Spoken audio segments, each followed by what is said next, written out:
on, you already been subscribed. Right now, the queen, she on live. Right now, please pull over the whip, no phoning when you drive.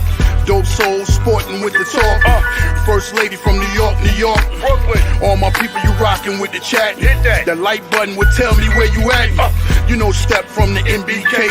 Born and raised up MBK. Hey, real lady, where she holding it down. No matter way how you feel, she gon' greet you with a smile.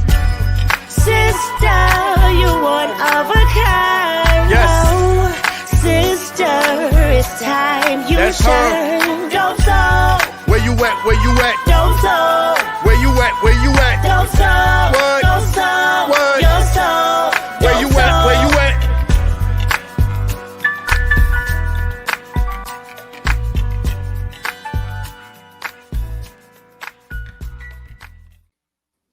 Salute, Knick family. Welcome to the channel, Dope Soul Sports Talk, Dope Soul Knicks Talk, member of the MBK family. This is the Just Knick and It Weekly Show. I'm your host, Stephanie, a.k.a. Queen.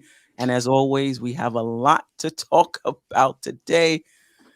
Are the Knicks finally championship contenders with the trade for OG? I think we can include Precious now, the way he's been playing. Alec Burke, thank you for bringing Alec Burke back. And Bojan Bogdanovic. So we'll talk about that. We'll talk about whether or not the Knicks even need to get another player off the buyout market. We'll talk about how minutes may shift. We'll talk about the injuries.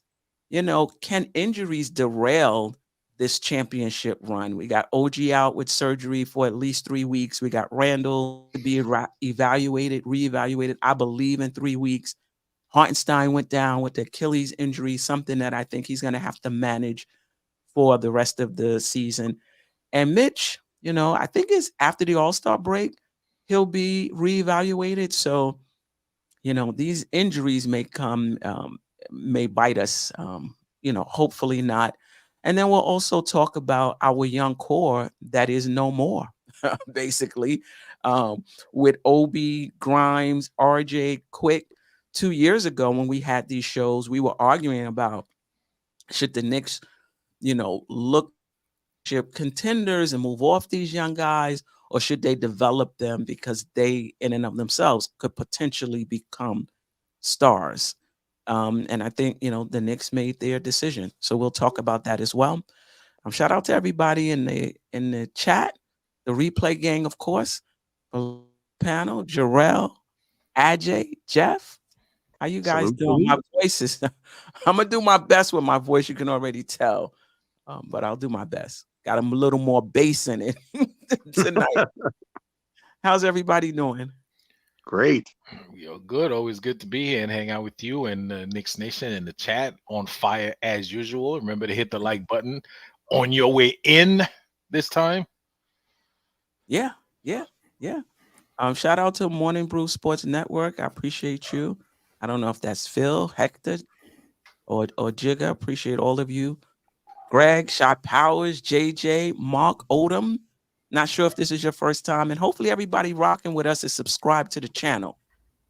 So I appreciate the likes, but also the subscription would be great as well.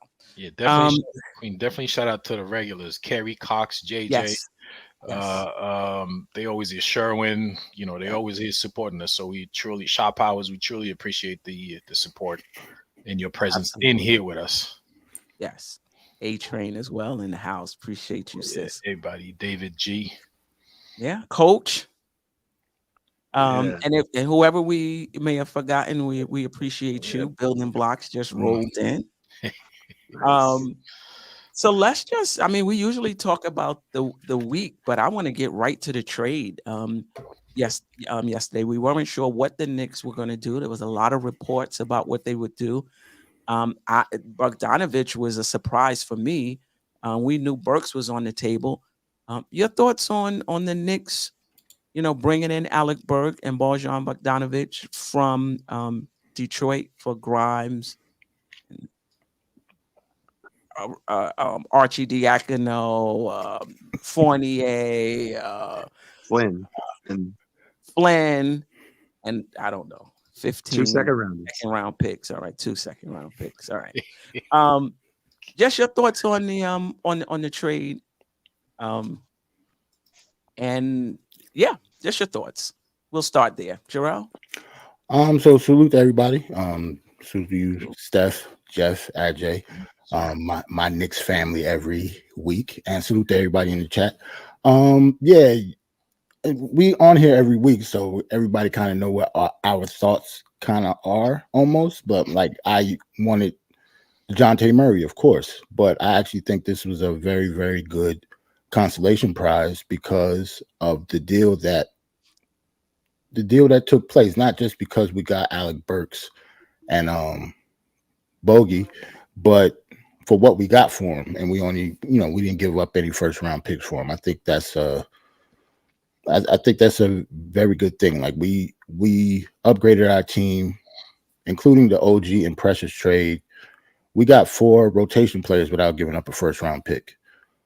So regardless of what you think of the front office and Leon Rose, whether he hit the snooze button or he sleep or whatever, those 2 moves right there solidified him as being a good president of basketball operations to me. Not saying that we couldn't get somebody for those picks. I wouldn't have minded getting Murray if it wouldn't took like maybe 2 first round picks, but maybe they wanted more.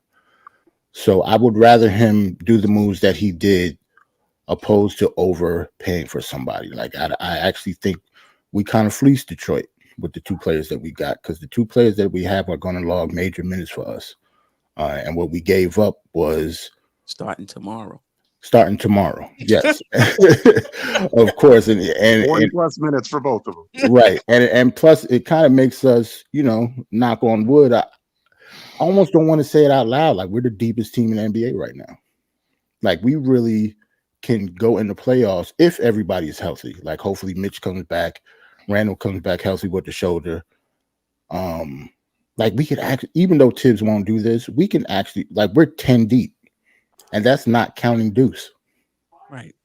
So if it all works out on paper, we are contenders to me.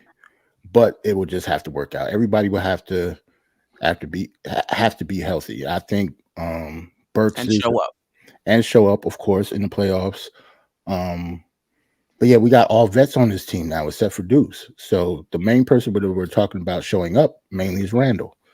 And I think if he's healthy, I think he'll show up. Hopefully, I have faith in that. But yeah, I think it was a good move. We're going to talk about it more, obviously, but yeah, it was a good move for me. Yeah. Ajay? Well, I kind of mostly agree with Jerrell. Like, I feel basketball wise, this was actually a great move. Like, it makes perfect sense for the team. It makes the team so much better. But before I go a little deep into it, I want to point out that this is further proof that the front office is watching this show, because Steph's been beating that Alec Burks drum for I don't know how long, and then they finally caved into what you've been telling him, Steph. They like, you know what? All right, let's listen. So, but the team and Jerrell mentioned the depth of this team. You don't have, you could say it loud. We are the deepest team in the NBA. And right now, I'm gonna go even further and say, even if, let's say, Julius Randle don't show up in the playoffs, I think we'll be all right. I think we have enough guys to pick up, what we're missing from Julius Randle. It's just a matter of minutes management. I mean, if he's not bringing it to the game and you play him 40 minutes, that's a mistake. But if you limit his time, and I mean, come on, we just brought in, Bogdanovich is averaging 20 points, and Burks 12, but Burks could go for 20 on any given night. I mean, we have Precious Achiuwa, who's playing pretty good. He could fill in some minutes and I'm saying this, if everybody's healthy. Do you know what I'm saying? So if Randall doesn't show up, we'll be just fine. I mean, we What you talk about, just fine for a game, or if he doesn't show up for an entire series? Well, I mean, it depends on how deep the series is, and who you're playing. Do you know what I'm saying? I mean, if first round, if we're a 3 seed and we're playing, one of those a 6 team or whatever, I think we'll be fine. Wow. With Julius Randle, yeah, I think so. I mean, we have guys that could fill in. Wow. You know, Okay. for Julius All right. Randle. All right. I'll let you finish, and then I'll ask the panel how they feel about that and the chat. Yeah. Let me Well, write that and down. then of course, Queen. When the deal happened, I told you, oh my God, I wanted to have a show because I didn't want to listen to any other show because I didn't want anybody to affect my thinking of what I thought of the trade. Like my first reaction, and I posted on our group chat, was it makes perfect basketball sense, but the asset management part, I don't understand. Everybody's going crazy like this is a great deal that they didn't give it a first round pick. Well, whoopty. I don't. I mean, listen, it's a great move. It makes sense basketball wise. We're a better team, much better team right now. But I don't put as much into not giving up a first round pick, especially with some of the first round picks that we have. Like some of them are losing value. You know what I'm saying? Which with every season. So I don't think not giving up, one of those whatever first round pick with protection, it is a huge gain for us. And again, I'm not saying it's not a great move. It is a great move, but it's just that I don't understand the hoopla that everybody, and hopefully you guys can make me understand that. I know Geoff and Jerrell are very good at those asset management thing. Hopefully you guys could make me understand some of that. I do have an answer for you, but I think I might let Geoff go first because he is No, please. I'm ready to soak it in. I'm ready to just for not giving up the first round pick standpoint. We don't have anybody else to really. Well, I don't want to say that we don't have anybody to headline a trade, but we don't have like the value player that you might be thinking that would headline a trade. So the first round picks that we have left, or the ones that we have not have left because we didn't give up any, those are headlining the trade. So if we would have gave one of those up, that could have stopped a trade in the future. But obviously we don't know that, but just for not giving one of those up, it puts us in a position to get the star that we want or the star that they're looking for in the future. If they would have gave up two of those trades, say we would have got DeJounte Murray for 3 first-round picks. I said I didn't want to overpay for him. He would have headlined a trade plus some more first-round picks after that to get a star that we wanted. So instead of that, we just got rid of Grimes, a couple of players that weren't in the rotation, and 2 seconds. So from an asset management standpoint, he actually did a pretty good job. Okay, and I'm learning all this from you guys, right? I listen a lot to what you guys tell me when it comes to those asset managements. A couple of months ago, I kept hearing how valuable second round trades are with the new bargaining agreement they have with the but we're giving them away. I mean, we have about 800 of them, right? But they're so valuable. We giving them away as if I'm like, so is the first round pick valuable? I understand it's valuable in a sense that you get a better quality player with that. But in terms of money, the second round pick might be more valuable. So you listen, there's a lot here to discuss. Like I said, we're probably going to need a couple of shows, this show and the next couple of ones too, to get to the bottom of all this. But overall, basketball wise, the team is so much better now with those 2 guys we acquired. I think, we're going to go really deep into the playoffs if we're healthy. If we're healthy and people show up, I think that's one of the, and I'll get to you, Geoff, really quick. I think that's something that we're underestimating. This has to translate to the playoffs. When we're healthy and we're playing well, and we've seen the Knicks play well without Burks and Bogdanovich, so it's going to be even better, in my opinion. But it has to translate in the playoffs, right? Anybody can drive 90 miles per hour on a dry, straight road. Can you thing on a wet, curvy road? You understand? Like, the playoffs are a little bit more intense. They know who you are. They know what you do. So, the players, if everything translates the way we're playing now, translates to the playoffs, hell yeah, I like our chances. I think we're better than Philly. I think we're better than Milwaukee. I like our bench depth versus Boston. but we're talking about everything translating, meaning the way they're playing now, they're playing a similar way in a tougher situation. And and let's not take that for granted, because we saw how we play. We went on a 9-game winning streak last year after we got Josh Hart, and everybody was all pumped up about the playoffs. And we went to the playoffs, and some players fell off because of the intensity, in my opinion. Now, to me, I feel like that's less likely to happen because of the veteran players we have, who have the experience in Burks and Bojan Dagba. Even if they don't have playoff experience, they have experience in the league. You know, so if all of that falls into place and it translates to the playoffs, no doubt about it. And like Jerrell said earlier, we'll talk more about it when we talk about the Knicks being championship contenders. But I just want to point out that the playoffs are tougher. And so what we're seeing now, it has to translate. Geoff? Okay, so I think that's a great point, but I kind of hope I can answer that a little bit. And obviously, all of this depends upon health, but Yes. if you're talking about things getting tougher in the playoffs, part of that is having answers to the difficulties that get presented to you, right? How many guys did we have on last year's team that were 40% shooters from three on high volume? None. Yeah. How many do we have now? 4. Yeah. So that's an answer, right? And yes, it's possible that they won't shoot as well. But when you have guys who are consistent and they do it all the time, it's much more. It's something you can be more confident in my opinion. Absolutely. In other I words, agree. if you're a 40% 3-point shooter, odds are all 4 of them are not going to forget how to shoot in the playoffs, right?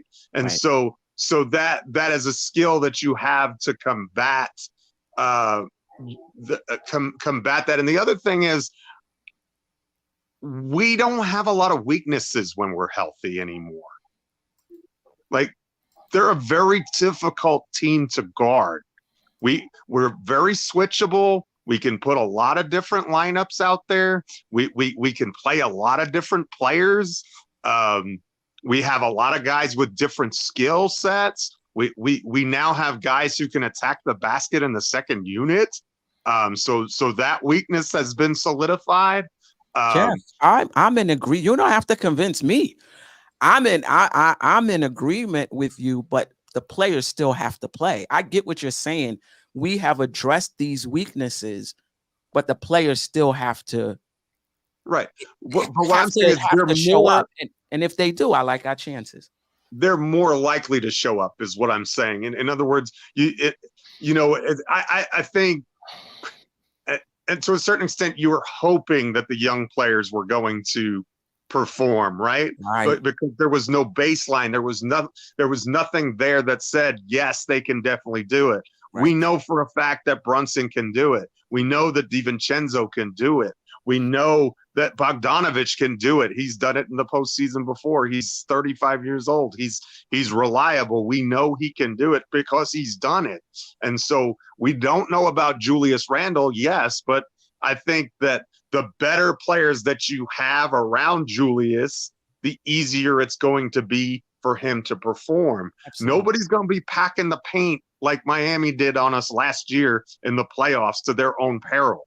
We will bomb you out of the gym with 3-point shooters if you try and do that now. So you have to pick your poison, and we have a lot of deadly poison.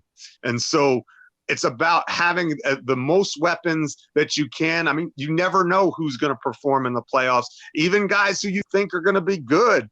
You know, Jaylen Brown had his struggles in the playoffs last year, and he was, an all-NBA player. Jason Tatum had some struggles in big games last year. So, yes, can anything happen in the playoffs? Absolutely. But all you can ask as you're building the team is can we minimize our weaknesses and have a team out there that plays complementary basketball? And, oh, by the way, we still can we can score better, but we can still defend, right? We can still make sure that we have 2+ elite defenders on the floor, again, when healthy, at all times, and I think that makes a massive difference. In other words, you can have Hartenstein and OG with 3 shooters out there, right? And with Brunson being one of them, you can have a lineup with Mitch and OG out there and 3 shooters, and so you're able to spread the floor. You're able to open up the floor to get driving lanes, to get places to attack for your best players, to make it easier on your best players. Look, Julius Randle is going to, if he's healthy and this team is healthy, is going to have opportunities to do things much easier than he ever has before. And that makes him dangerous. That makes him a deadly weapon. That makes him more likely to be successful. And that all you can do is put yourself in that position and see how they perform. And if they don't perform, then you know that you have to move on. But then if we know we have to move on from, I'm just using Julius as an example, you have the pieces left in the cupboard to make that trade for the upgrade if you need it. If we need it. Okay. Let's get back to the question.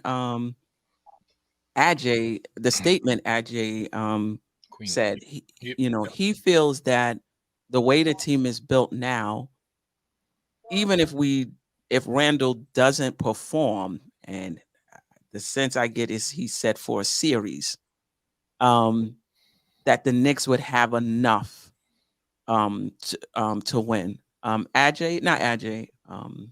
Jerrell, your thoughts on that? I think when it comes to the playoffs, it's strictly situational. I think it depends on who we're playing. If Randle is having a bad series, how bad are we talking? But yeah, he can't just not show up at all and we win. Maybe the first round, but anything after that, we definitely wouldn't need Randle. He's the second best player. Anybody that we will match up with, like either Boston, Milwaukee, Philly, even if I do think we can beat them, we need Randle to beat them. I don't want it to just be Jalen Brunson and I don't have faith in anybody else being the second best player other than Randle at this point. And the other thing to keep in mind, to piggyback off what you're saying, is those guys are great because they're in their roles. Right, exactly. I don't need Dante DiVincenzo to try to score 30 every night in the playoffs. That's not going to work. Right. But I agree with Ajay in the sense that if it's a game, I do think we have in a game, and maybe in the first round, we may have enough. But now you're taking guys out of their roles now and asking them to be your secondary, your second scorer. So I don't know. I think that for us to make the run that I think we can make, and I agree with you, Jerrell, now we're on paper. Before we were talking about a puncher's chance if we got hot, but now we're talking about on paper, the Knicks are pretty good. Randle is the second paragraph. Right. On the paper. Like we're gonna need him to ball out, in my opinion. Say what you want to say about the TNT guys. You play Boston. The Knicks don't have the best player in that series, in my opinion. We play Milwaukee. They may not even have two best players. Milwaukee may have the 2 best players on the court. That's fine though, because say the Knicks duo is a notch below or even a notch and a half below, we're gonna make up for that 3 through 9. Exactly. We're going to make up for that 3 through 9. So that's why I like my chances against Milwaukee, Philly, Cleveland, Miami. Cleveland, I think, could be a matchup. Issue. But I like our chances. But you take Randle out? No. Yeah, things change after that. Things because anybody else other than Randle can struggle and we can still win. If Jalen Brunson and Julius Randle struggle, that's when it gets iffy, especially when it comes to like good teams in this like second round and after that. Like we need both of them to be, their best selves in the right time. Their best selves in the right time and X production. But he doesn't have to score 25 and 30 for us to win. He just has to hit the paint, rebound, dish the ball. He needs to play his game. That's just what you said, X production. That's just playing basketball. Right. You know, he needs to play basketball, but he needs to play it at a high level. If you guys think that he's just got to come in there and just score 10 points, grab a few rebounds, and like, no, you look at these. Usually in the playoffs, you ride your best play. You ride your best players, and you have a great supporting cast. That's great. But a lot of it is really dependent on your big guys showing up. Geoff, let me read this super chat before I get to you. Go ahead. All right. The art man, formerly known as Steve, I appreciate the generous super chat. Thank you for rocking with us each week. Good evening. What's that? Messame? I don't know what that is. My friend. That's French. French. Okay. Knicks are in win now mode. They saw the need from last year. They have Randall, but they've added more, so he's not the sole other scorer. Brunson will be JB. Devo is Clay. And the others play D and shoot. I like that. Paris Doug, I appreciate the super chat. Weaknesses: chemistry, foot speed, glass. Are you saying that's weaknesses on this current team? Probably. Who's the glass jaw players? I mean, I think it just means we're hurt right now. We've got a bunch of. Oh, we're hurt. Okay, that makes sense. Foot speed. I don't know. I didn't think we got slower. Got rid of Grimes, added Burks. I mean, we got older, but I don't know about necessarily slower. Maybe because of IQ. Maybe. Yeah. Maybe. Yeah. Geoff, your thoughts on the Knicks' chances of, winning without maybe a game or two, but to me, at least in my opinion, the top 5 or 6 teams in this Eastern Conference are all really good 50-win teams. And if you're talking about getting to the playoffs and you're in a 7-game series with them, you need your best players playing at their peak in order to make some noise and do some damage. You want to tell me we can maybe get by a round? Okay, but once you get to the semifinals of the Eastern Conference, you're talking about juggernaut teams, dogfights. You need your best players playing their best ball. If Julius Randle bombs out in the playoffs, we're not going very far. And with all due respect to the players that we've added, I think they're really terrific. I think they can help us. But you need your best players to shine the brightest when the lights are on. I mean, and look, Julius Randle does so much for us. We need him to be that gravity. We need him to be scoring in the paint. We need him to be grabbing those tough rebounds. We need him to be the guy that defenses are terrified of, because he's just the bull in the china closet and he's just tearing them up. And that's going to allow us to do Brunson to do his thing. It's going to allow our 3-point shooters to do their thing. I think he's just essential to us really realizing our potential. So yeah, I'm not convinced. I don't want to have to find out. Let's put it that way. Let's just have Julius healthy, and let's have Julius play like he knows how to play. And that way I don't want to have the conversation where he's not. Let's just put it that way. Yeah. And I don't think it's about scoring. It's just about him playing the game of basketball at a high level. If they're double teaming him, no, he's not scoring 30. If you double teaming Brunson may not be scoring 30. But what else are you doing? What's your decision making with the ball? He still has that gravity, so he still has to play well. So I don't think you can evaluate how well a player is playing in the playoffs just by stats. Right, but we know what good Julius Randle is when we see it. Absolutely. I mean, it's not like if he's loafing on defense and arguing with refs and doing all of the stuff that makes us pull our hair out, then we know. But if he's just, if we're just clicking and crushing teams, we know. It's not always got to get X number of stats, but if he's playing like he knows how to play, he's going to be doing those things, right? Like that Right. one comes with the other. Like if he's being Julius Randle, he's gonna, because he's not stoppable, right? When he's on his game, you can't stop him from getting 25 points. When he's on his game, you can't stop him from getting double-digit rebounds. When he's on his game, you can't really stop him from getting 5 or 6 assists, right? So because that's just what he does when he's on. So, you know, I think, yes, you're right. It's not about a specific stat or he has to put up this amount or we're doomed. No, but it's just playing Randall ball. And we know what that is. Right. Right.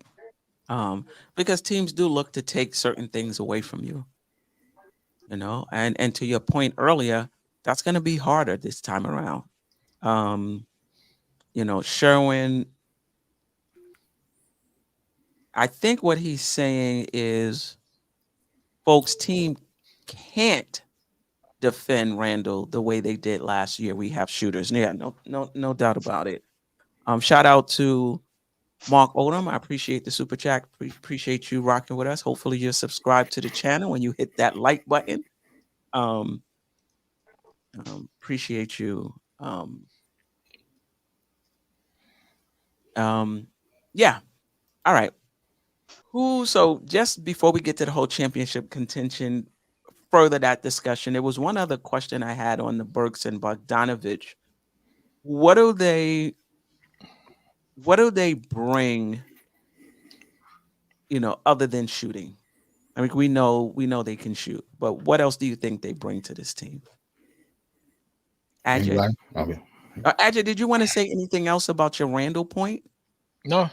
I was reading some of the comments. The thing is, I don't want to keep bringing all these comments because we'll never get out of here. Last Friday, but you know what? You may want to star them because, you know, at the end of the show, yeah, you know, we can but sometimes you start them, and by the time we get to them, it's we move off the topic. We move past it. That's yeah. true. That's true. But start them anyway, and then if I see them, I if they're relevant, just put them up on the screen while we're talking. Yeah, I mean, I shout out to Josh, Uncle Fulio. He said even if Bojan doesn't pan out, this trade is still in A. I disagree. It's still a good trade. Don't get me wrong, but if Bogdanovich doesn't work out, you basically traded Quentin Grimes, you know, Evan Fournier's very attractive contract for Alec Burks. I don't think that's an A trade. I mean, it's still a good trade. It makes the team better because, you know, I think we probably get more out of Alec Burks than we're getting from Grimes, but that doesn't make it an A trade. I don't think. Well, I mean, AJ, yeah, go ahead. What I'll say about that is Bogey is the exact same contract. So if you, in other words, he has a team option for next year. It's only like $2 million guaranteed, but he's making up to $19 million next year. So he's continuous suit. If True, you know, so that part of it, the Evan Fournier and Bogey part of it, from a contract standpoint, it's the is same a lot. thing. Yeah, it's the same thing. You still have that asset, and probably better than Fournier. Yeah, he's older, but yeah, he's probably still more attractive. Yeah, that's true. He is 34. Yeah, he's 34. But otherwise, it's Grimes. Yeah, no, I agree. That's a good point. But otherwise, it's Grimes for Burks. Right. Again, it's still a good trade. I just don't think it's an A trade. Okay. All right. Okay. Cool. Yeah. So we were talking about what do they bring other than shooting. Ajay, you. Well, I mean, Burks. We know Burks. You know, he's not a terrible defender. He's actually pretty good. And Tibbs, that's why Tibbs like him, because he's good. He's a good switch defender. Right. You know, and he's got pretty good size for a guard. He could play the point guard or the two, you know, in spot minutes. You know, I mean, you're not gonna go in. Hopefully, and Tibbs not gonna do that. Obviously, you have Jalen Brunson, and the fault that Tibb had with Burks is that that was his starting point guard. But now you could actually have him with the second unit or in spot minutes when you want to give Brunson a breather. You know, he could come in and play that role. And he's gonna play it well because he's capable of doing it. You know, he's a big guard, and you know he's a very good shooter. And listen, we know he can go off. I mean, we've watched him for a couple of seasons, so we know what he's got. So other than the scoring, they bring defense. Somebody in the chat mentioned that Bogdanovich is not a traffic cone. He is a traffic cone. He's just not like Fournier.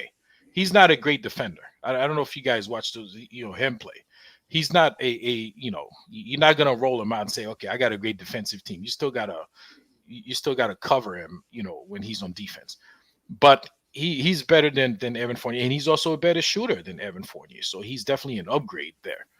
Okay, obviously he's got more experience, and if Tibbs like him and give him playing time, I know we're gonna get some good production out of him. That's a very great point, and I think Josh mentioned this earlier too. Was Tibbs all in on this trade? Yep. Is Tibbs going to play him when everyone is healthy? Like right now, there's no choice. But when everyone is healthy, is this a player Tibbs signed off on? And who's going to be in our rotation when everyone is healthy, despite his defense? Because I agree with you. We do have players who can cover him. Because if Tibbs is not on board, we got another Fournier situation in the sense that he's not going to play. And that's just how Tibbs operates. The front office is not going to tell him, if you gave up Fournier for Bogdanovich because you think he would be a better asset than Fournier, the same, like all of this, things they need to do in terms of our flexibility and improving the team down the road. Great for you. But if you think play him because of that, you can forget it. So I'm not sure where Thibodeau is, and we're not going to know until everybody is healthy, because right now we need him. Shout out to Jigga Man, Porto. Salute. If you guys don't, already know, Porto. they do a great job. The Morning Brew Crew. I hope I got that right. I always get that wrong, but I think it's the Morning Brew Crew. Check them out Monday, Wednesday, and Friday at 11 o'clock. Jigga Man, let us know if you guys have moved your times, but that's what I remember. And then also, they're trying to get to the Yankees training camp. Mm-hmm. All right. So once you drop your donations here, go on over there and drop a donation and help them get to training camp. Those are my guys, Jigga, Phil, Hector. Love them. Love their chemistry. Yeah, they actually had a 10-hour screen yesterday. I was pretty much I was in the chat pretty much the whole time at work chilling. So they they have a pretty good show over there, man. Those guys are very, very good at what they do. Yeah. 10 hours. 10 hours. Appreciate them. They made Freezy seem normal with 10 hours. Jeff, other than shooting, what do you think about Burks and Bogdanovich and what they're going to bring to the team? Well, I think one of the things that stands out to me is the free throw rate. These are both guys who can get to the line. And not only do they get to the line, they shoot the ball really well when they get there. So Burks a 90% free throw shooter, and I think he's got almost a 30% free throw rate or something like that. It's like triple that of Grimes, let's put it that way. So whatever Grimes is, you can multiply it by 3, and that's about where Burks is. So from that standpoint, I think that and Bogey doesn't have quite the free throw rate that Burks does, but he's still a guy who can take. Look, let's put it this way: he can attack a closeout.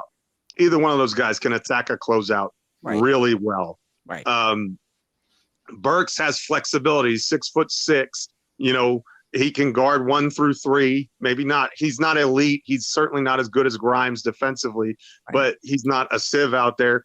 And, both of those guys can be secondary playmakers where you can have those two out there with a DiVincenzo or another one of the starters. And it'd be like we had when we had Barrett and Quickly in the second unit, I think, where you have guys who can get their own shot, who can create for others, where you're not getting the stagnation, the 7-minute drought like cost us the Laker game. I think those things should, once we're healthy, those things definitely should minimize, because I think both of those guys have that ability.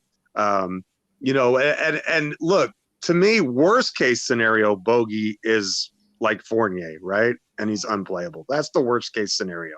Right. But even so, you still have his contract for next year, which is, and that's the worst case scenario. And I'm not even saying that that's what's going to happen. I'm just saying that if that's the worst case scenario, there are worse things that can happen than that, right? And this isn't a guy who's in our long-term plans anyway, right? This is someone who we only really want. Look, these guys are middle innings guys for us right now, in my opinion. They're supposed to bridge us to the bullpen. They're supposed to bridge to our closer, which is the playoffs, right? They're supposed to soak up a bunch of minutes. There's play 30, 35 minutes if you need them on a night like this. Ease the burden on Jalen Brunson so he doesn't have to play 40 minutes a night. Ease the burden on some of these other guys. Look, it allows you to play Bogey at the 4 and Precious at the 5 if you need to in the interim, right? You have another guy you can plug in at different spots. You have lineup versatility. You can do a lot of different things on offense. You can mix and match pieces based upon lineups in ways that you couldn't before. Right. So, from an offensive standpoint, this is the exact shot in the arm we needed without acquiring a guy who's a true point guard, right? We didn't acquire a true point guard, but with the two of them, it kind of acts like that we did get one. And that should alleviate the tension on Brunson enough, right, to give him an extra 3 or 4 minutes of rest and feel okay in that second unit. And the other thing is that Burks can play besides Brunson, right? It's not just a guy who's limited to 12 minutes a night if you needed him to play longer. And the other thing that I'll say that I think that the trade does with these two is it allows us to limit Josh Hart's minutes. And Josh Hart has been, bless his heart, he had a triple-double like last night, but nobody's happier about this trade than he is. He's exhausted. He's playing 40 minutes a night, and he's not a 40-minute-a-night player. In order to get the most out of Josh Hart, ideally he's playing 20, 21, 22 minutes. And now I think you really have the versatility where you can actually do that, right? You don't 20 have minutes. Now, we're not paying no $20 million for 20 minutes. Yeah, 25, 26 minutes now. 20 minutes is kind of low, no? I mean, 20. I just threw a number. I'm just, you're right. But there's a big difference between 25 and 35 or 25 and 30 even. There's a big difference. You know what I mean? Especially when you're talking about an energy guy. And he's been playing closer to 40 minutes for the last month. So, I mean, that, comparatively, I think that makes a massive difference. And because if he can come into a game fresh, everything that he does is going to be amplified, right? I think his shooting will be better. I think his the hustle plays will be better because that's his game and that's what he does. And it allows him to go back to his role, right? I think he's been outplaying his role right now. And I think that's one of the reasons we've seen some struggles from him. I'm not trying to use this as a pick on Josh Hart session. I think Josh Hart is a good player, but I think that it slides him back into a more comfortable role. And it alleviates some of the heavy minutes requirements that we've had with some of our key players. And if you can get those guys a little bit extra rest, not a ton, but those 3 or 4 extra minutes can make a big difference, especially in a playoff game. If you can come in fresh. And well, in the Miami series, we were having to play Brunson for over 40 minutes a game. So you tell me you wouldn't like to be able to rest him comfortably and know you don't have to worry about the whole world falling apart when he's out of the lineup for 3 minutes, right? Yeah. Let's get to Jerrell too. Just give him some time on this question about what do they bring other than shooting. But quickly, I want to do the super chats. Paris Duggar, appreciate you. Positives, depth and talent. Basketball IQ shot creators, appreciate you. Mark Odom, appreciate the super chat. I believe he's saying a high IQ Julius Randle is much better than scoring Julius Randle. And the art man formerly known as Steve, the key to everything is health. If everyone is healthy, We championship contenders. Yes, I said it. P.S. Jerrell, I have some artwork for you. All right. My man, salute. All right. My question: are those two guys we got really that great at shot creating their shots? Let me just ask. We'll ask that question. Let me just give Jerrell his chance to answer what they bring besides shooting, and if you want to answer Ajay's question at the same time, you can. Yeah, I could do a little bit of both because one of the answers that I was going to say, other than shooting, Alec Burks and his shot creation, like that's part of the reason I think Tibbs liked him, and part of the reason he actually had him at point guard, even though we didn't really like him at point guard. Tibbs, I think Alec Burks is going to be our backup point guard. Unfortunately, even though a lot of us like Deuce, I actually think Deuce's minutes is going to plummet now. Like, he's pretty much the odd man out when everybody is healthy. He will pretty much be the 11th guy off, on the roster. And he'd probably be situational. And in the playoffs, he probably won't play at all. So what they give other than shooting, Alec Burks and his shot creation, like I said, he could actually set people up sometimes. I don't really like him at point guard personally, but Tibbs does. Bogey experience, playoff experience. He's been in the playoffs multiple times. He's actually showed up in the playoffs multiple times, scoring almost 20 points a game. And I haven't checked his shooting splits or anything like that, but I remember watching him and he was good, especially in Utah. So for me, it's just experience. We pretty much traded all of our young players for vets, and I think, knowing Tibbs, he likes that. Both of them are high IQ players, and they'll just know how to play basketball. Yeah, that part. One other thing on the shot creation, Ajay, that I think that is a good example. They're both good pick and roll players. They both can run a pick and roll. So if you're talking about shot creation, they both can run a pick and roll in that second unit. They're both very familiar with it. They can pick and pop. They can do a lot of things that way. So that's not something that we do a lot of, but I think that's as much a function of because we don't have players who that's their strong suit. Well, now you have two players who can do that effectively. So that's another area where I think you're going to see some shot creation. Right. Yeah, I think. I'm sorry, guy.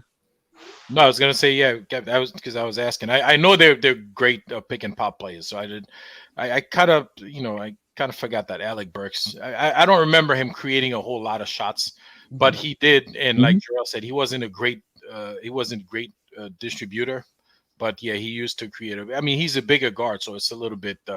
Usually, the other guards checking him are like, he towers them a little bit, so yeah, it's probably easier for him. Yeah, he can put the ball on the floor. He can attack a close out and put the ball on the floor, take a few dribbles in, and pull up. Yeah, when he played for us, he I remember he used to talking about. I'm sorry, I meant Bogdanovich.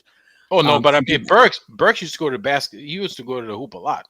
He used to drive a lot, and I remember that. But yeah. I was surprised to see that from Bogdanovich when I was watching his highlights. I was just going to say, you got to think about the guard that Burks is replacing. He's replacing Grimes.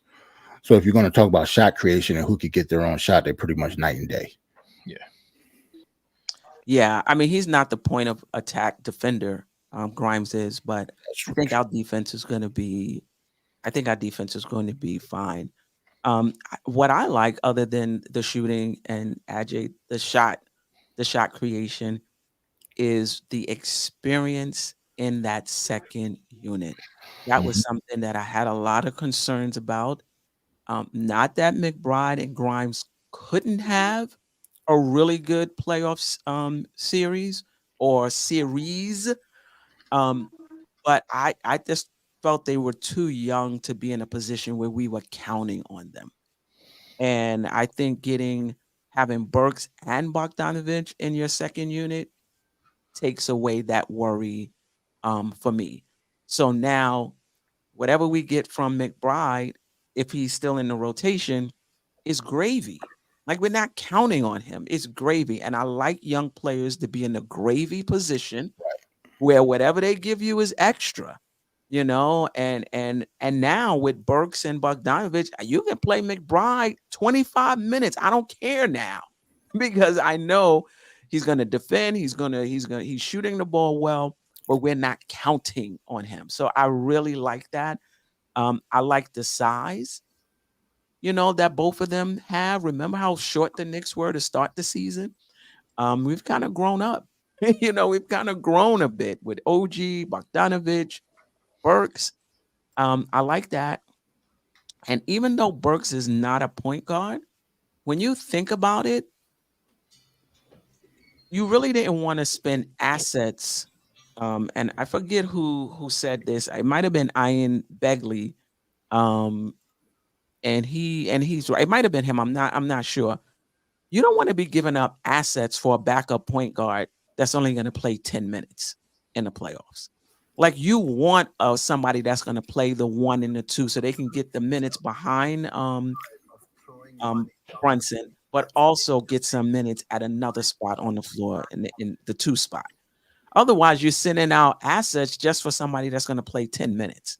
So the Knicks were looking for, you know, somebody who could play both the 1 and the 2 if they were giving up assets.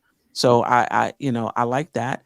And I also like with OG out and Randall out, these are seasoned players that you can stick in the starting lineup and they won't be overwhelmed. Neither one of them will be overwhelmed in that starting lineup. So I'm super happy about the trade. Like I said earlier, I do have some concerns about whether or not Thibodeau was on board with Bogdanovich, or whether this was a front office just really trying to flip that Fournier for a better player. I hope Tibbs is on board and can hide him and what have you, because I think it does make the team better. You was talking about sticking them in the starting lineup. I actually think Bogey is still a starter in this league. He might not be a starter for us when everybody is healthy, but he could still log in starter minutes. Like he's been a starter in this league for the past 8 or 9 years, I believe. And starts now. And he was Detroit's best player. Yep, he was putting up good numbers on a bad basketball. 2 and 3 or something like that. Then, you know. Yeah. Yeah.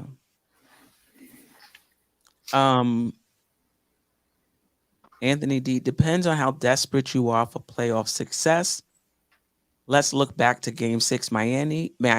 Any fan would have given up assets for another hand for Brunson. I don't disagree with that. I'm just saying if you had to choose between a point guard and a combo guard to back up Brunson, you would want a combo because there's not a lot of minutes left behind Brunson. Yep. You know, to give up assets for somebody that's going to play 10 minutes. I agree. Deuce will be the starter at point guard until Brunson comes back. I'm not sure if he'll remain in the rotation in the playoffs. But if he does, I don't really have a problem with that because we're not counting on him. That was my only problem with Deuce, that he would be running the offense in the playoffs and we would be counting on him. So if he's just in the rotation and we're not counting on him and we're not counting on him to run the team, he could play all the minutes he wants. I don't care if he's in the now if that means he's in and Bogdanovich is out, you know. You talking about just in the starting lineup? No, in the rotation. In the rotation. Oh no, yeah. I think once everybody is healthy, there's no way in hell I'm playing Deuce instead of Bogey. No. Right. Well, we'll see what Tibbs does. That's true. That'll let us know where he was on this trade. Right. Shout out to Paris Duggar. Concern. Tibbs playing guys, exhaustion and injuries. Listen, we got 6 players. What do you guys want? Are you guys okay playing guys 34 minutes when we're shorthanded and losing the game? Because that's what that's what happens. And some people are okay with that. Let's just get there healthy, play them 34, 35 minutes, play the G League guys, play these other guys, and if we lose, we lose. Yeah, I think the whole minutes thing is overblown, in my opinion. Yeah, me too. Me too. Yeah. Well, I think what you have to ask yourself is look at the minutes distribution for our best players and compare it to other star players across the league. And is Thibodeau playing our players considerably more minutes than these other players are? I mean, these other coaches are playing their star players. And if you look at those numbers, you're going to find that the answer is no. I mean, and look, we've had a circumstance where we kind of got hit with a ton of injuries lately, but I mean, injuries happen. They're part of the game. You can, I don't know that any of these injuries is directly attributable to fatigue. I mean, I don't know that you can definitively say that. People want to criticize Tibbs. They're going to criticize Tibbs, but I don't really buy that one, just personally. Yeah. Yeah. For example, real quick, like when we played Dallas, like Kyrie and Luka played Tibbs level. My best player is going to play the whole game type of minutes. I think they play like 40 minutes apiece, or 40 and high 30s. There's no difference. Luka played 40 last night. Oh, there you go. Yeah. I'm over it as well. There's ebbs and flows to the season. There is going to be times when you play more minutes. If the team is shorthanded, if it's an overtime game, but over the course of the season, where are the minutes? And I think over the course of the season, the minutes are on par with other teams. And we're not going to know that till the end of the season, but I think it will. I think it will be there. Anything else on Burks and Bogdanovich? Shout out to Stafford. Stafford, feel free to join us. Smash that like button. I don't have it up. What's the count? Oh, I didn't even look. Hold on. Ajay, you slacking, Ajay. What's going on? No. You see, I just put the little thing up. Like when I shut off the cam, it's just I don't want to disrupt what you're saying. That's just me, that's just me telling people to smash that like button, man. We got 241 in the chat, but only 103 likes. Not even half. That's crazy. Hit that like button. You guys rocking with us on a Friday night, 242. Let's gotta be liking 200 by the end of the show. You got to be liking this if you sitting here on a Friday night. All right. So let's get to the question of the day, and I think we've talked about this some already, but now we're gonna just be definitive. Yes, no, why not? And then we're gonna open the phone lines for the chat to answer this question as well. Are the Knicks championship contenders now with OG, Precious, Burks, and Bogdanovich, provided we're healthy? Yes, no, why not? Geoff, Jerrell, Ajay. Let's talk. Ajay hasn't even talked. Let's start with Ajay. Come on, Ajay. Get him, Ajay. Man, Queen, come on, man. Why I gotta go first on this question? The pressure. Wait, hold the presses. Well, I don't know. We don't do a lot of print. We don't do a lot of print nowadays. But even Anthony D. Yo. I think everybody got talk about Anthony D. Jump out that window, baby. Let's go. Listen, I agree with Anthony D. I think we are, because listen, our starting five is not that far off other teams' starting five, but our bench is so much better. Like so much better. We're gonna be that second unit.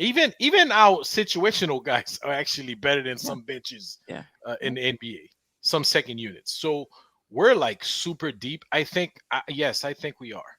I think we are, like in the East right now. The only team I think would give us really give us a hard time is Boston. I'm not afraid of anybody else.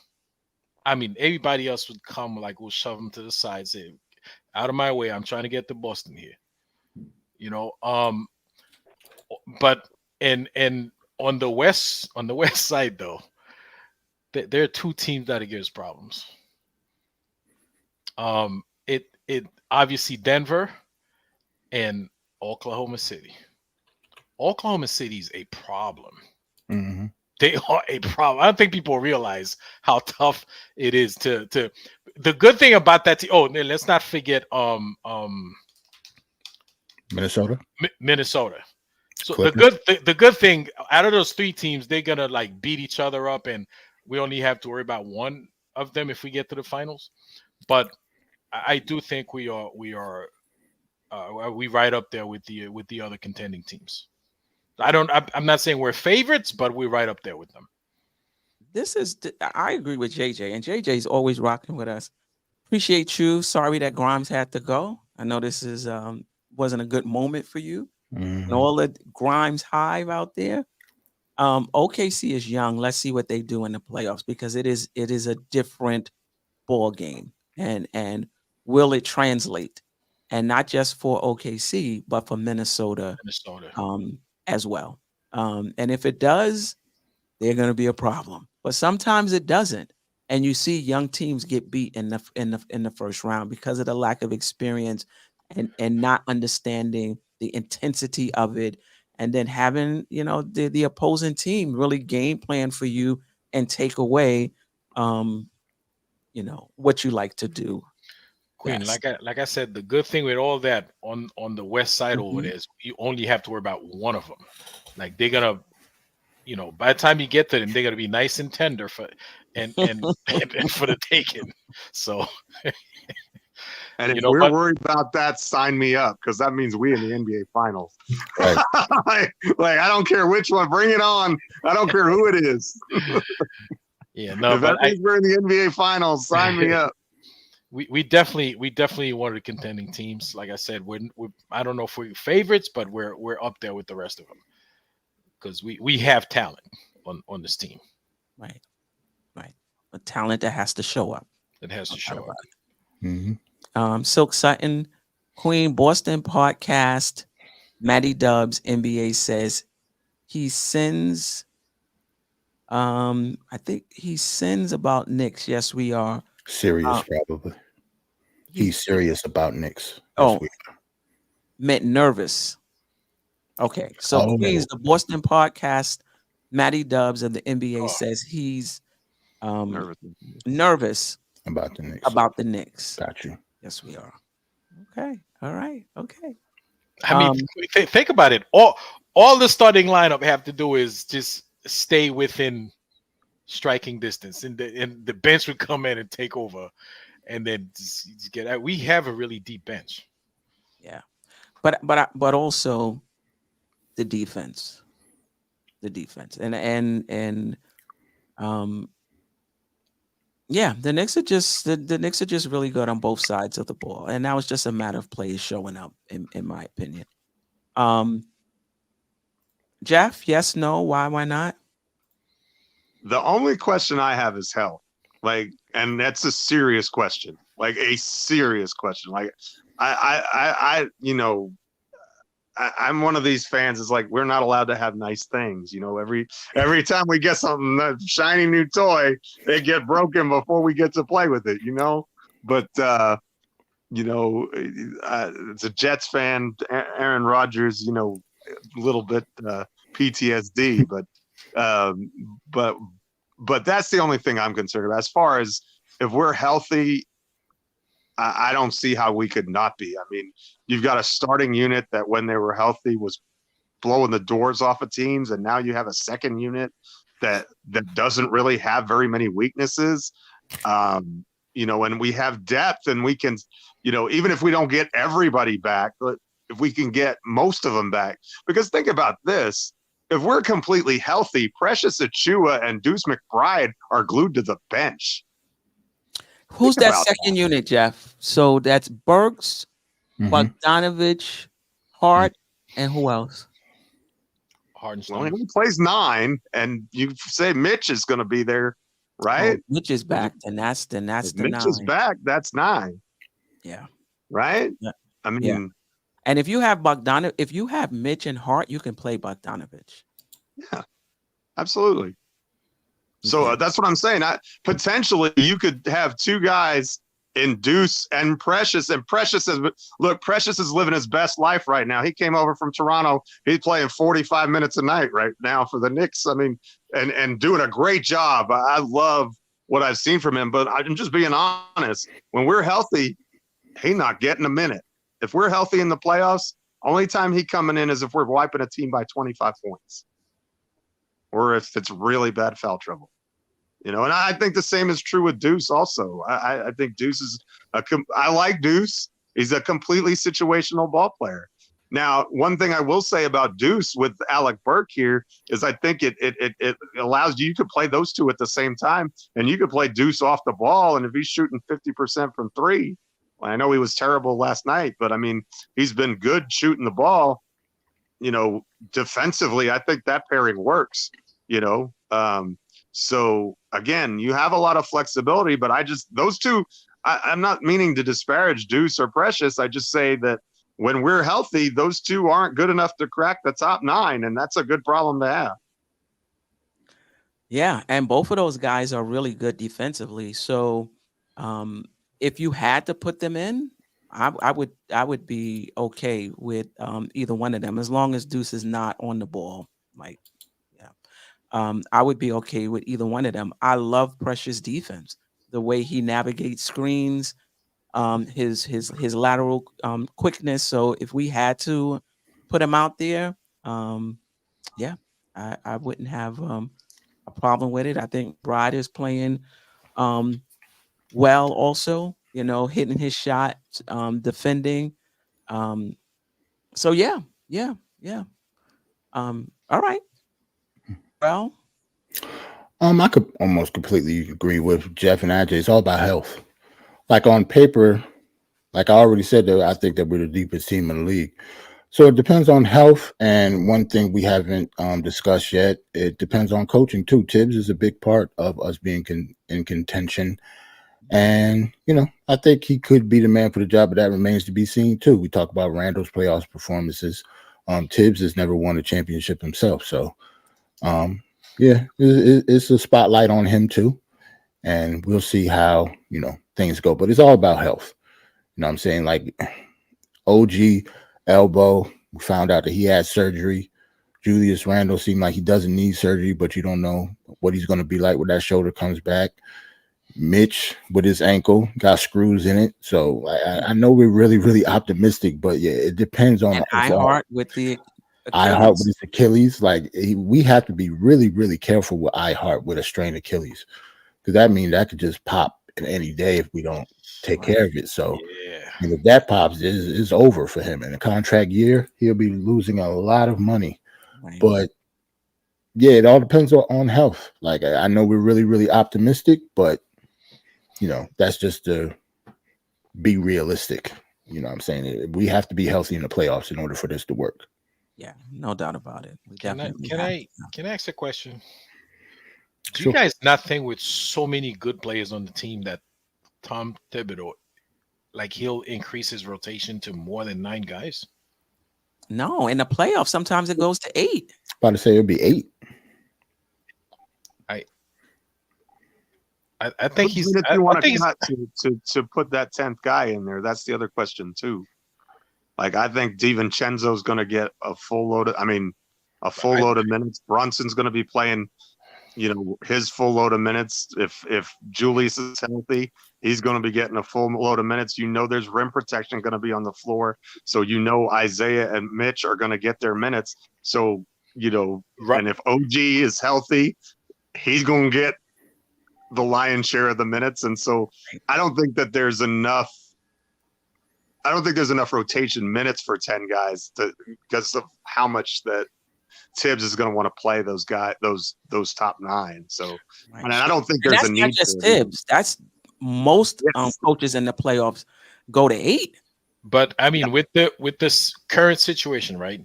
Everybody comes back healthy, but iHeart, unless he takes time off right now to take care of his Achilles, he's not gonna be coming back healthy. He's gonna take a chance.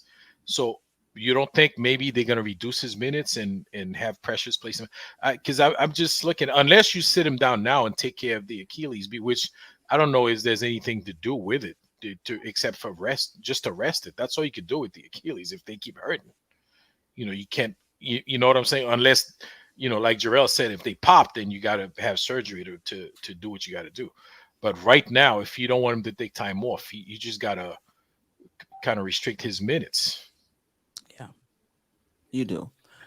Mhm. You talking about in the playoffs or in the regular season? Right now in the regular season, because I mean right now, because you don't want to play him too many minutes. At least you want to keep him, so he can be available for the playoffs.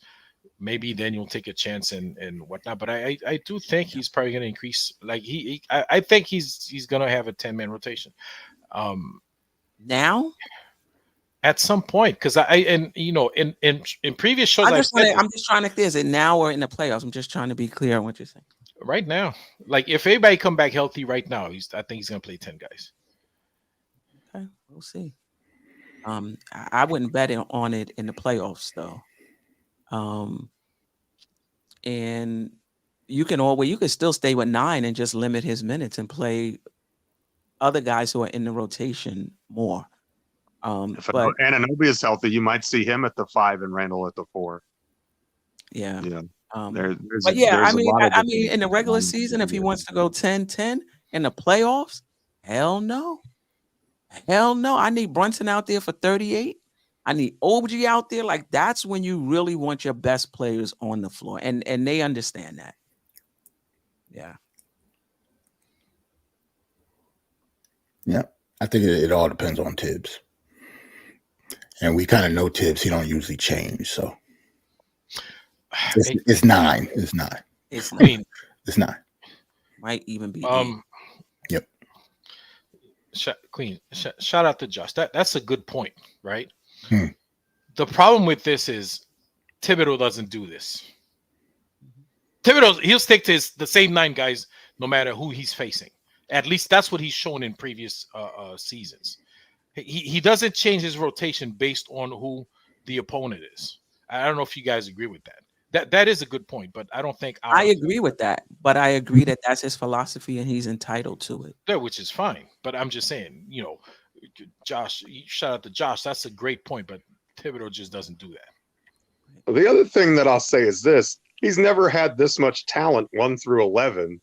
He might in my opinion. I think this is the deepest he's been. And with players, and how much does he trust these guys, right? Does he trust Bogdanovich defensively? Does he, if he doesn't, then you may see him cut down to 8 and Bogey sitting right there next to Deuce and Precious, and frankly, I think he's kind of the mindset that if the doctors clear you to play, you go and play. I mean, if you're not healthy, you're not going to, unless, like, I think we did see him limit Hartenstein for a couple weeks to about 25, 30 minutes when he was first diagnosed. But I think that was kind of at the doctor's mandate. But unless they kind of tell him that that's a definite restriction, I don't think you're going to see him pulling off his minutes very much. Yeah. I want to comment on this. Right, Ajay, but this is why I said it's no excuse for Tim's. Now we got the roster. Boston had the roster for years. Milwaukee had the roster for years. Denver had the roster for years. Championship contenders have the roster. So because they don't win, it doesn't mean that's the coach's fault because you have the roster. Health has a lot. Coaching has something to do with it as well. Don't get me wrong. But this idea is that you have the roster. So if you don't win a championship, it's your fault. No. All of these championship teams have the roster. Right? And only one can win. You understand? So I don't want to hear he had the roster. We didn't get there. It must be Tibbs. No. Everybody relax. Queen, okay? I guess Josh must not know about you and Tibbs for him to put that stuff out there. But listen, I'm not saying he was coming for him.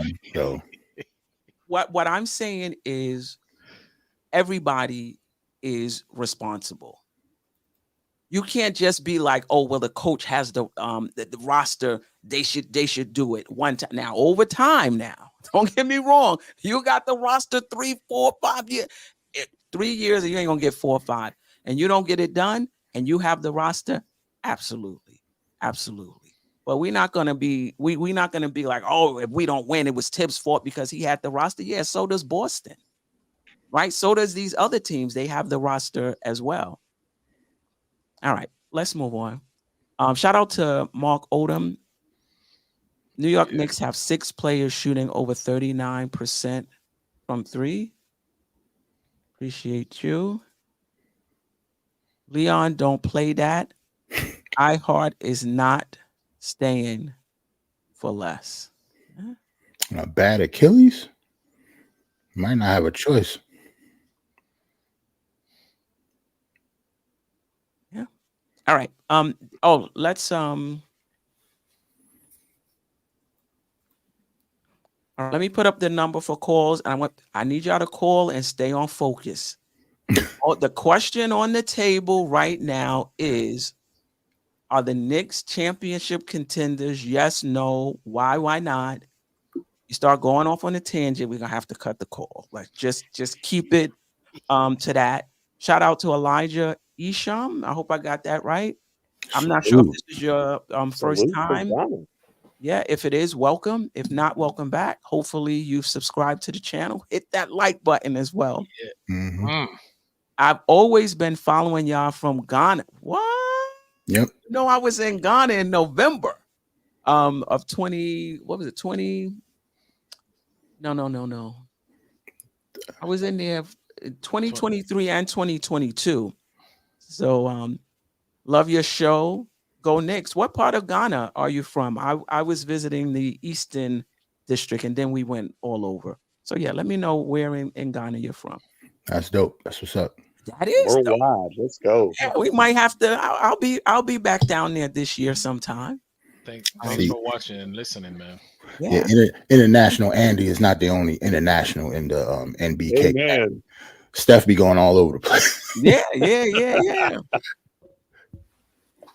And if you're going to call, if someone's on the line, wait till they hang up and then call, because she ain't got no hold button. So, you know, if she's got the call going on, don't try and call, because then it just beeps in there and then we can't understand what the caller's saying. Right.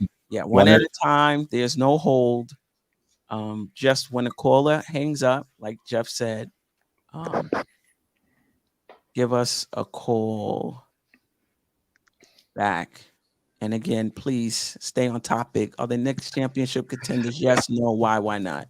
So, X Production says, X Production, why don't you give us a call? He over there. These callers don't. We've gotten some good calls. X Production. I don't think we've had a bad call yet, have we? See, just because of that, now we got to say some stuff so he can throw some tomatoes. Because that usually doesn't take much for me. They throw tomatoes all the time. Shout out to X, man. Tomatoes usually come after 11 o'clock. Just want y'all to know when we get the freestyling and stuff. That's what tomatoes.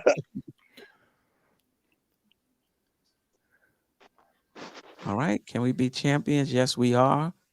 We'll have to contend first to find out, right? No. I mean, you're right. It's on paper now. It's on paper. And we have to contend to find out. You're absolutely right. When Boston became championship contenders, remember they struggled that season and then got into the playoffs and went to, I think, was it the finals or the Eastern Conference Finals? They went to the finals. They played. They went to the finals and then they became contenders. So you're right. Paper is one thing. Doing it is another. Harry Cox, if the Hawks and Heat made it, why can't we? Anthony D, Eastern Conference Final. Okay. Rebuild NYK. I would be shocked if Bogey doesn't play. He at least gets 17 minutes when we're healthy. Yeah, I agree with that. And I want 15 points in those 17 minutes too. I want more than 17 minutes though. Yeah, I want more than that, but I actually be shocked if they don't start. I actually think he's a starter in this league. And him coming off the bench is one of the main reasons I think we're the deepest team in the league. I'm doing the thing and then the number. Okay. Can't do both. All right. They won't let you do both. If you put that up there, you can't put a. I think when I let me see. I think when I do the comments, it I thought, oh, okay. I thought it would just push up. So when you hide it, do it go back? Yeah, you can just when do I that. hide it, it goes back. Yeah. Yeah. They'll be all right. Y'all write the number down. We're going to the finals if reasonably healthy. Look at Anthony D. There you go. I love it, Anthony D. I know this is I know this is real because Anthony D is like me, like hardcore. We ain't gonna That's what I'm saying. Championship contenders because even Jerrell too. Yes, when the trade first happened, I was like, because I almost got pissed off because we wasn't gonna get Murray, right? And my whole mindset was to get Murray.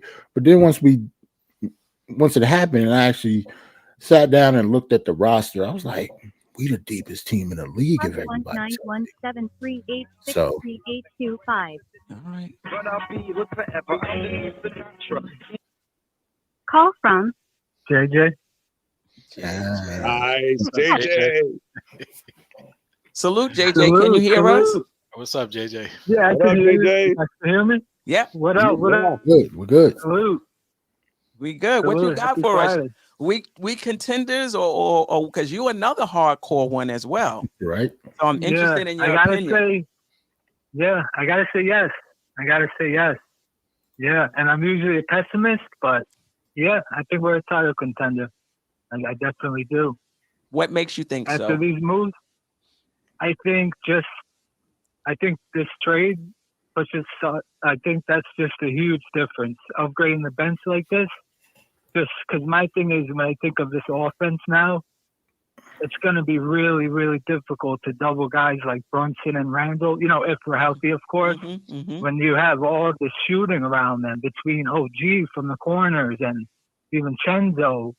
Now, obviously, Burks and Bogdanovich, how are you going to double them? It's going to be pick your poison. You double them, they'll just swing it to 40+% three-point shooters, and if you leave them one-on-one, they're going to go to work. I just think this offense could be elite when we're fully healthy. I think it could be devastating. Yeah. I really do. And we got the defense to back it up. Right. And it's just the depth now.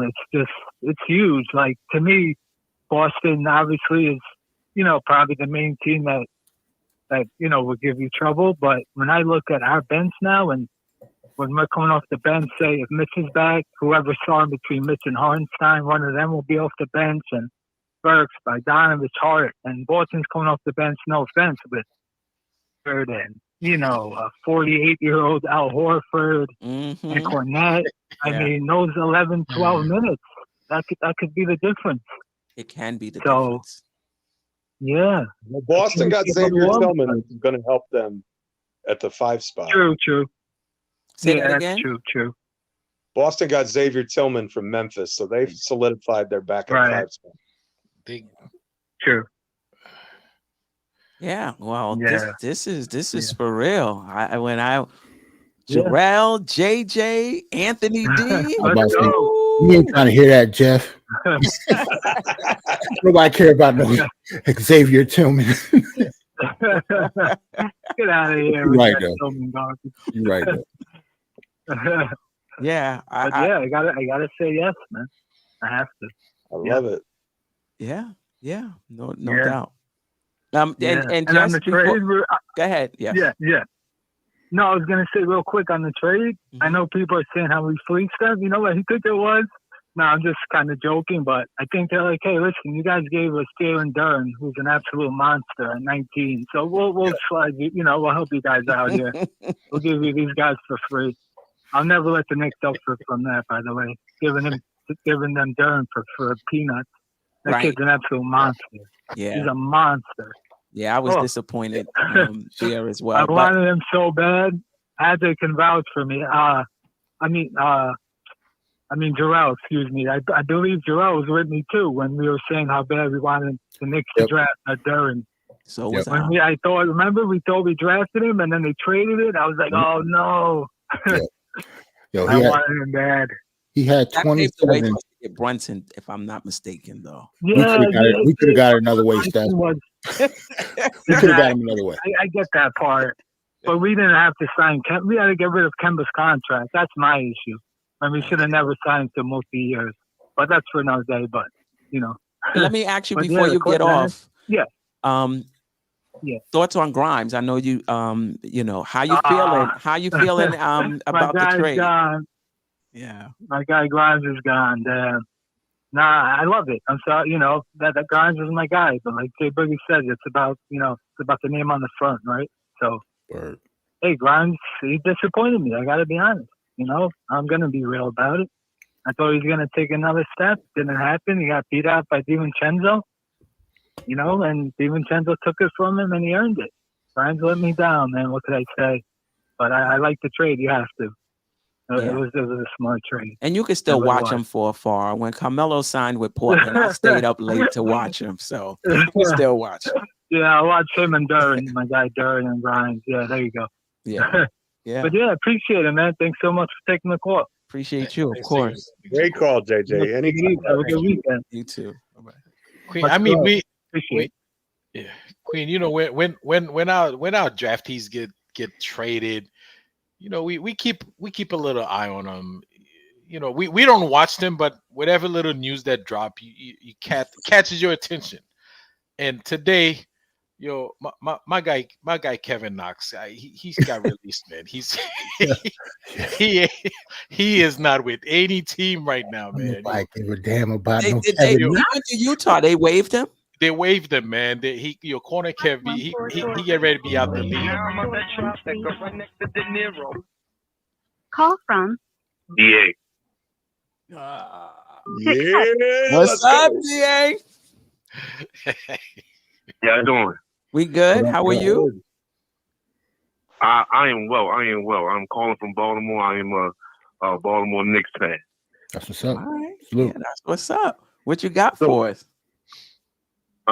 So I realized that Leon has shipped out mostly everybody except for Julius that kind of disappointed us in the playoffs last year. Just call it what it is.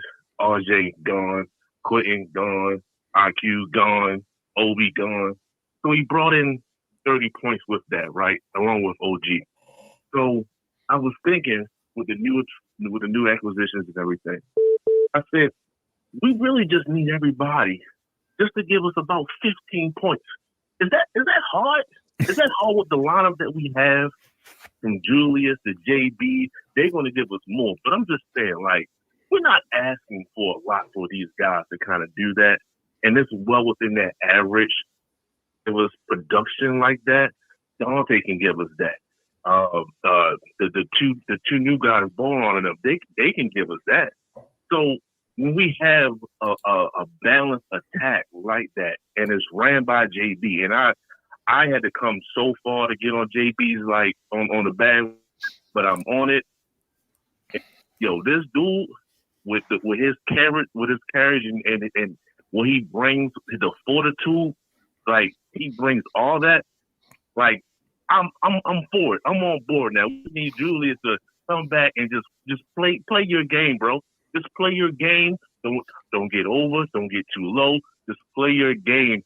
And we got enough to beat Boston. I truly believe at this point in time we got enough to beat Boston. That takes us to the finals, baby. Yeah, I like the Knicks' chances.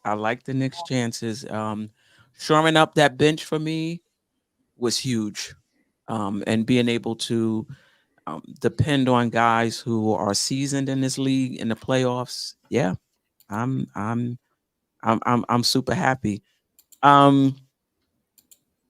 Your thoughts on, you talked about Randall just being himself. What does that look like for you? Are you saying we don't really need him to score? Or are you saying, yeah? What are you looking for? Let's put it this way. What you looking for from Randall? I think that sometimes Randall takes too much on himself to do a lot, and he doesn't have to. And I think we saw that in the playoffs and things like that.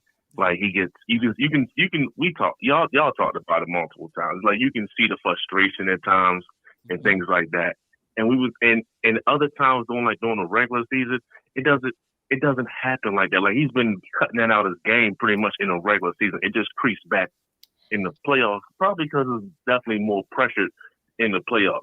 So I need him to have faith in when he looks down the bench and see like all those hitters down there, like true talent from some center on down to the third or fourth man off the bench. Like all these guys can come in and have an effect on the game. Right. It's like, yo, you don't have to carry the weight of New York on your shoulders. It's okay. Right. JB got that. Don't worry about it. It's cool. Right. Just play ball, baby. Just play ball. Yeah. Just do your thing. You're one of the best out there. You're one of the most physical presence that we have in the league, period. If you can just play your game, use that mama mentality that Kobe gave you before he left out, before you out of LA. Like bring that, but just play your game and you got it, man. We got it. Yeah. Oh man. I appreciate you calling. Fan base pumped up as they, as they should be. And it's just like you said, just a matter of getting healthy. Just getting healthy. Y'all have a great show. I appreciate y'all. Appreciate you watching. Don't call. Yeah, sure. I got a quick Boston update. They beat Washington tonight, but they gave up 129 points and only won by 4. I wonder if they're wearing down. They got a 9-man rotation too, but Tillman, like Jeff said, he didn't play. He hasn't played yet. He hasn't. Call from Josh. Salute, Josh. What's on your mind? What's going on, Queen? What's going on, Jerrell? I'm good. Josh, we shouldn't even took we shouldn't even took Josh. Get on the panel, bro. What are you talking about? I'm not on the panel, bro. At the moment, but I definitely been checking in, watching y'all. I haven't had a chance to really get my opinion on this except for on Twitter, so that's why I wanted to call and check in and show y'all some love. You know what I mean? Appreciate it. Salute. Awesome. So I just want to say this is throughout my life, people always say, Josh, you're young, you really don't know. But I'm just saying right now, throughout my life, I've never been as bullish as I am on this team, period. Even when the Knicks got mellow, the pieces fit. The pieces fit. These are all Tibbs types of players. I mean, I have questions about Bohan, but everybody else just fits. And that's why I think this team can be contenders this year and possibly win it. I just think when you have someone like Alec Burks who can come off the bench and be that creator, I just think that changes everything because we don't have to depend on Randall as much. When it comes to players playing well, everyone wants to talk about what Randall has not done in the playoffs, but I also think strategically how other teams guard him, right? When we played Atlanta in the playoffs, they guarded Randall a certain type of way, that quasi-zone, quasi-man, and it frustrated him. Same thing happened last season, right? So that affects Randall's numbers as well. On him, it's also, depending on other players to step up. And with that creator now off that bench that can play that quickly role that we didn't have last year, I just think that changes everything. And I think this team is built to contend this season. Yeah, I don't disagree. And I think also having the shooters around Randall will give him more space to operate as well. And teams pretty much have to pick their poison. You're going to clog up the lane or you're going to cover the three-pointer shooters. You're not going to be able to do both. Another thing too, Queen. Absolutely. And yep. Go ahead. No, I was saying teams like to play zone against us. We have a lot of zone busters now in the team. Yeah. Oh yeah, with the amount of shooters we have, absolutely. So in that starting lineup now, much more reliable than Grimes. I think Queen was right this whole entire time about Grimes not being ready. But DiVincenzo is ready. He's someone with a championship pedigree that we put in that lineup. He fits perfectly at that spot around Brunson and Randall. I just think come playoff time, what makes those other teams who they are is that they have guys that can create, right? So when teams start to load up on the Tatums and those other teams, you have guys that can be able to initiate the offense and maybe not be like Chris Paul and just pass the ball around, but be able to create shots for themselves as well. And I think Burks is a really good fit with this particular team based on what we did not have. And I think Tibbs is going to stick with the 9-man rotation. I don't think he'll go to 10 come playoff time. That's just what he knows. But depending on the series, And the point of the series where the change needs to be made, who is going to sit out at that point, right? It's how is he going to be able to utilize Bohan? Because I've never seen Tibbs with a player like that in the front court that can't play defense, right? Like, but how can Tibbs be able to use him next to a Randall, right? And how can that work? So I think it really just depends on the series, the matchups, things like that. But I think regardless, we have the roster for Tibbs to be able to make those choices moving forward. So I'm excited. I think this team is legit ready this season. Yeah. I mean, the only thing it just has to translate, Josh, as I said. It just has to translate because they look really good on paper and they look really good in the regular season. It just has to translate into the playoffs. Steph, I guess I have one question for you. Like, why do you think, because I understand what you're saying about it translating, right? I think that goes without saying. But why do you think it has failed to translate before with this Knicks team? Do you think this Knicks team wasn't good enough. That is the bottom line. It wasn't good enough, and they were counting on younger players. So I do think now that we have more experienced players, that the chances of it translating is higher. But we got it. It's still on paper.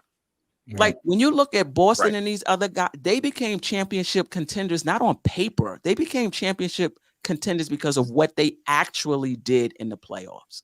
So that's all I'm saying. Right. We're championship contenders on paper. But to really say it, you got to go into the playoffs and do it. Would you not agree? Absolutely. I mean, that's why we play the games, right? That's why we play the games. That's all I'm saying. That's all I'm saying. Right. Yeah, everything we're talking about, we're just kind of making predictions and kind of, figuring out like how we feel the Knicks are going to play. Obviously, we have to see, and I think that's why we play the game. But I'm just saying, as someone y'all have been watching Knicks way longer than I have, due to age, due to whatever. But I'm just saying, with this team, because of the pieces they have and the fit, how everything is kind of working, I think this is a team that even if we play those Bostons or those quote unquote more experienced teams, we can make a run. Miami is the greatest example of that. They didn't have the best roster last season, right? They had people in the playoffs step up, like Caleb Martin came out of nowhere. And I think that could be Deuce McBride this year. Out of nowhere, players tend to step up. And I think because he's playing with the group around him now, how everything just seems to fit, despite not having Randall, I just think that bodes well for the playoffs. So we'll see. But I'm high on this current Knicks team, current Knicks roster, and Tibbs. Tibbs. But Josh, I don't even think this is the Miami thing. We're better on, like, Miami to me had an imperfect roster, and certain players got hot and came through and they was able to go on a run. Then to me, the Knicks are better on paper. Like last week before the trade, we were talking about if the Knicks can get on a heater. Like the Knicks everything can fall in place. And like Atlanta and like Miami, we can go on a run. But that was if everything bowled right. Because on paper, maybe not, To me now, I don't even think this is like Atlanta or Miami. I think we just legit on paper have the pieces. Well, either way, that's what I'm saying. This is where coaching becomes important because Spoelstra, Miami, like what he did with Duncan Robinson, didn't play him for the majority of the season. He lost minutes. First round in the playoffs, he didn't even play that much. But he needed Duncan Robinson in that second round series. And that's what happened. This is where it comes down to coaching and the decisions that are made depending on the matchup, particularly if everybody's healthy. Obviously, that goes without saying. But I personally can see, moving forward, that the Knicks don't even play Bogdanovich come playoff time unless they really need him. And they just rock with what they got because he's not a Tibbs type of player. But either just having him there, the ability to make that choice, I think is important. So we'll see. We'll see, Steph. But you're right. We got to go out and show it and prove it. We got to go. That's all I'm saying. Listen, I hope Thibodeau was on board with this because I think we have enough defenders to play Bogdanovich. This on the floor with we have enough players to play Bogdanovich. This is somebody who can score off the dribble, off the catch, going right to left, coming off a screen, coming left to right, coming off a screen. Efficient as heck. Efficient. So why can't you use him? Listen, I know you're high on McBride, But for me, I feel like we got enough defenders. I would prefer Bogdanovich. If you want to bring McBride in for some spot duties, if we need it, fine. But if I had to pick my rotation and I had to choose between McBride and Bogdanovich, I would want Bogdanovich in the rotation. I hear you. No opposition to that. I'm just saying because of all the options he has, everything is possible. They have so much to their, disposal. But thanks for taking my call, Steph. Of course. Jeff, AJ, Jerrell, appreciate Thanks for calling, Josh. Smooth, bro. Great to have you always, man. All right, appreciate you. All right, bye-bye. All right. I thought Josh was Great gonna call. hit us. I thought he was gonna hit us with the long time listener, first time caller. First time, long time. Yeah, first time, long time. For one, Right. Be like, Josh, get out of here with that stuff, man. For one, No, I mean some great points. I mean, Josh, Right. He's another one that a holdout, but I think he crossed over a bit before me and Jerrell. I didn't cross over to the trade. I think he might have been on board even before that. Call from Staffer. hey, What's up, Staff? we got alumni calling up. What up, Staffer? Yo. First time caller, long time listener.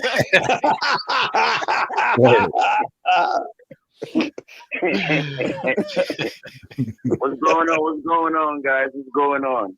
We good. I don't know why you just don't come on the panel there, Staffer. Man, look here, Jeff. I just came in, bro. I ain't got nothing to eat in this house. I'm here cooking up some food, man. So, all right. All right. You gotta eat. Right. Man, gotta eat. Much respect. All right, well, what you got for us? Yeah, Come so, on. listen, look, Queen, you already know how I felt already. We spoke about it. I'm excited. We got two shooters.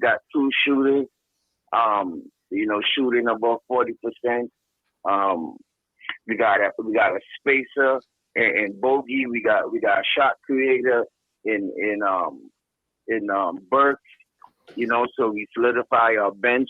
I think when we were speaking yesterday, I told you I feel like we could make a deep run with this team, and I feel like it's not only me, it's everybody from the chat to the call coming in. So I think everybody's very high on this team, and just like you said, Queen, right now it's all on paper.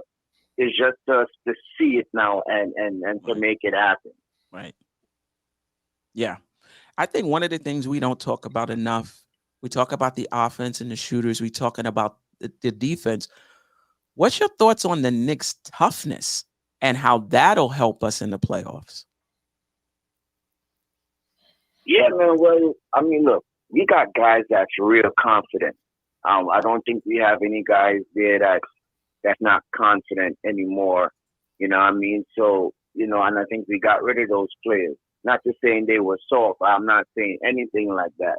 But we have players that are experienced and that are confident and know what to expect when the playoff time comes. Because we all know the playoffs is a different animal.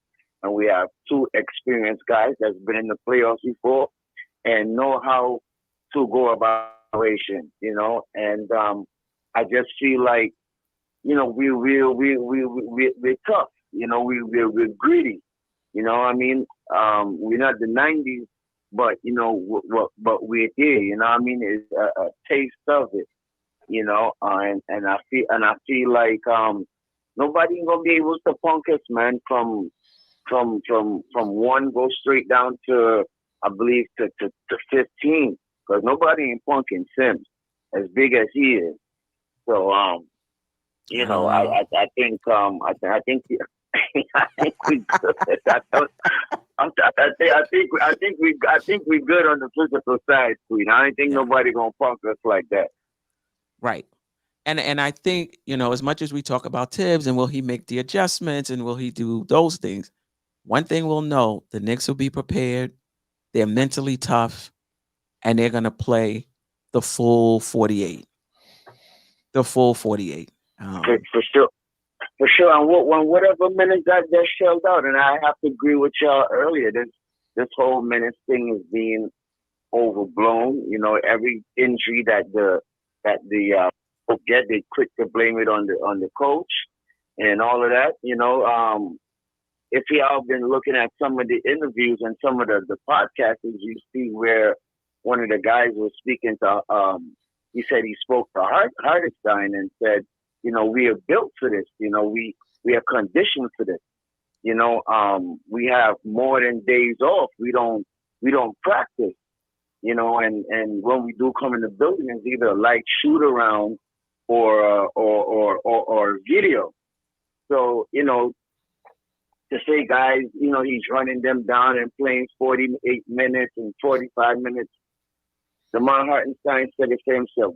They're built for it and they're conditioned for it. So, you know, y'all need to just lay off of the whole minutes thing, you know, the whole minutes police thing, because, you know, these guys are built. They're athletes, you know, built to play. And I understand, you know, the fact to rest guys. And I like how he saved JB from himself last night. And I hope probably in the next game too, even tomorrow night, sit Bronson, you know, so we all could be healthy at the end of the All-Star break and we could make a serious run. Yeah, for sure. All right, Stafford, because you have access to the panel, we're not going to allow you to just keep taking up the phone lines. So I appreciate you, my brother. Love, man. Y'all be good, man. All right. You already know we appreciate you too, man. Listen. Have a good night, Stefan. Active Police, AJ. Big up yourself, man. Mr. Active Police. Yeah. All right. Later. All right. Bye-bye. Yeah, let's get those likes up. What we got? 222 and man. Yeah, they getting up a little bit, but we need to get that to at least 200 tonight, man. Yeah, at least. Yeah, for sure. All right. Anything else on the trade for Burks and Bogdanovich? The Knicks as championship contenders. I want to talk a little bit about our young core we just let go. Why? I mean, listen. Tomatoes come after 11 o'clock. Call from Wiz from LA. Nobody beats the Wiz. Let's go. Nobody beats the Wiz. This is odd. Some people won't know what we're talking about. I know. I'm old. Wait. Remember, you did a survey. These people know exactly That's what. True. We did the survey last week. You're right. Josh already called us old on the low. They know Sam. They know Sam Goody. Gotta go to Mo's. What you got for us? Hello? Wow. Oh, there you go. Never follow Staffer and Josh. What kind of thing that is? That's too much to follow, man. Anyway, greetings, my brilliant superstars, because you guys got some knowledge. Both of you are wrong, except the queen who's always right. And even when she's wrong, she's not correct. Anyway, everything I've been sounding good. I'm feeling good about this team. I like a lot of the moves. I like the move a lot. It's a B plus because I gave it an A when I first heard about it. But because I was thinking of DeJounte as the A and McCall as the A plus, I can't give them an A or A plus. I got to give them an A minus or the B plus kind of thing. But right now, solid team. We have to push back on the time thing, guys. You know what? When you talk about the amount of time them play, I don't think it's wrong or right necessarily. I don't think there's actually it's a when he does the time thing. When people are actually exhausted, like just using Tosh for example. Man, Tosh tongue was on the ground. And I'm like, get the man out of the thing, he's gonna have a heart attack. The man gonna have a heart attack, get him out of the thing. And Tibbs, leave him in there. That's where I say Tibbs' measurement on people's time is not that to play 40 minutes, that's that to play 24 straight. And that's my concern. Nothing is wrong with them at the time they play, but it's how long they go consistently. And when at a certain point they're so exhausted that they may lose their balance and they may be susceptible to injury. But I'm not going to argue the time thing too much because, again, Tibbs knows what he's doing. These guys are conditioned. These guys are ready. And this team is ready for a championship, ready for contention. Now, who was it? Was it Tony who mentioned that if Bogey don't work out? Who said that? If Bogey don't work out, what kind of a disaster this trade was? Mm-hmm. Oh my goodness, that did scare me a little bit because the ceiling on Grimes, compared to the age and potential, Fournier kind of, response from Bogey makes me gonna have a little bit of buyer's remorse, but at the same time, from the point of view of, is this the time to make the move? Is Grimes ready to go into combat right now for this year? He's not, in my opinion. Therefore, we had to pull the trigger, man. Oh boy, Jamaican style. So anyway. But Wiz, we say you guys are brilliant. The 30 is the most brilliant of the match, right?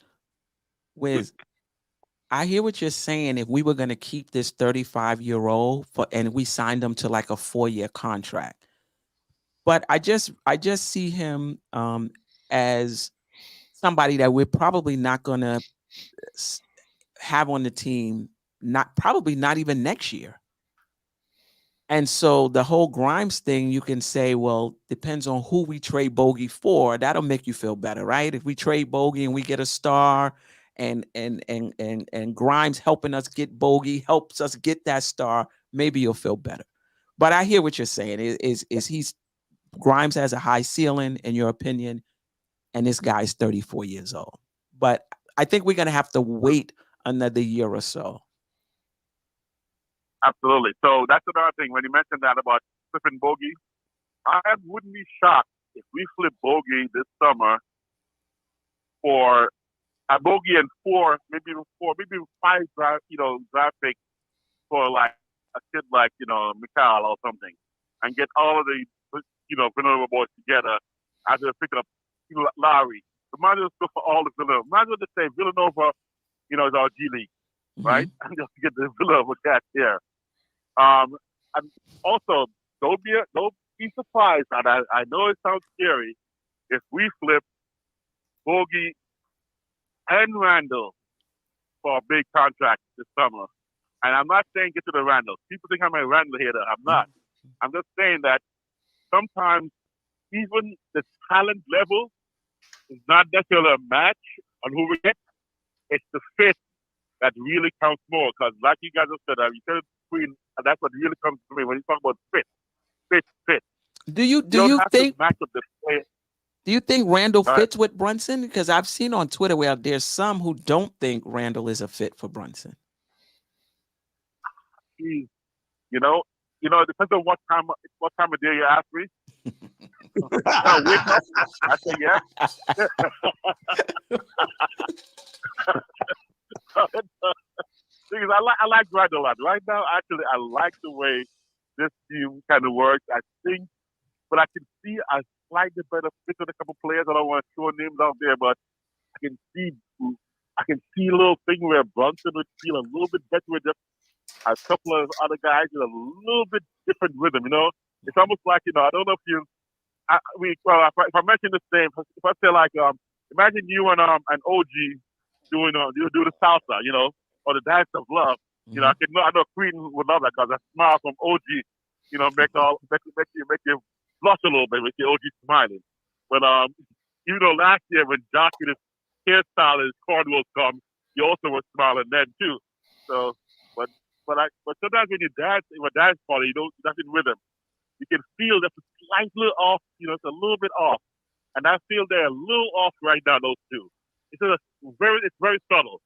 They fit well enough to I think get a chip, but I can almost see a slightly better fit for Brunson. I don't want to go into the player that I'm thinking of right now, but I think there's a slightly better fit for Brunson that will make him feel even more comfortable than he is right now. But I think Randall can take us there with this current lineup. I think, like I said, right now, I don't even pick on Tibbs at all. I think Tibbs' mentality is in the right place right now and has the right pieces where it's almost there's almost a fail safe where almost anybody he puts in will be the right player at the time. So I think he's there at it where they're making a kind of a fail safe where he goes, oh, bring in Bogey, bring in Burke, and then when he puts switch players in and out, they're still so good and they're still so mature and level headed. And yes, I'm Deuce high, but I understand. I could completely understand if Deuce gets cut back quite a bit. I would understand this. I won't like it, but I understand it. Do you see the comment? You see the comment on the screen? No. JJ says, Steph, ask Wiz if he's sad, Deuce will be out of the rotation soon. LOL.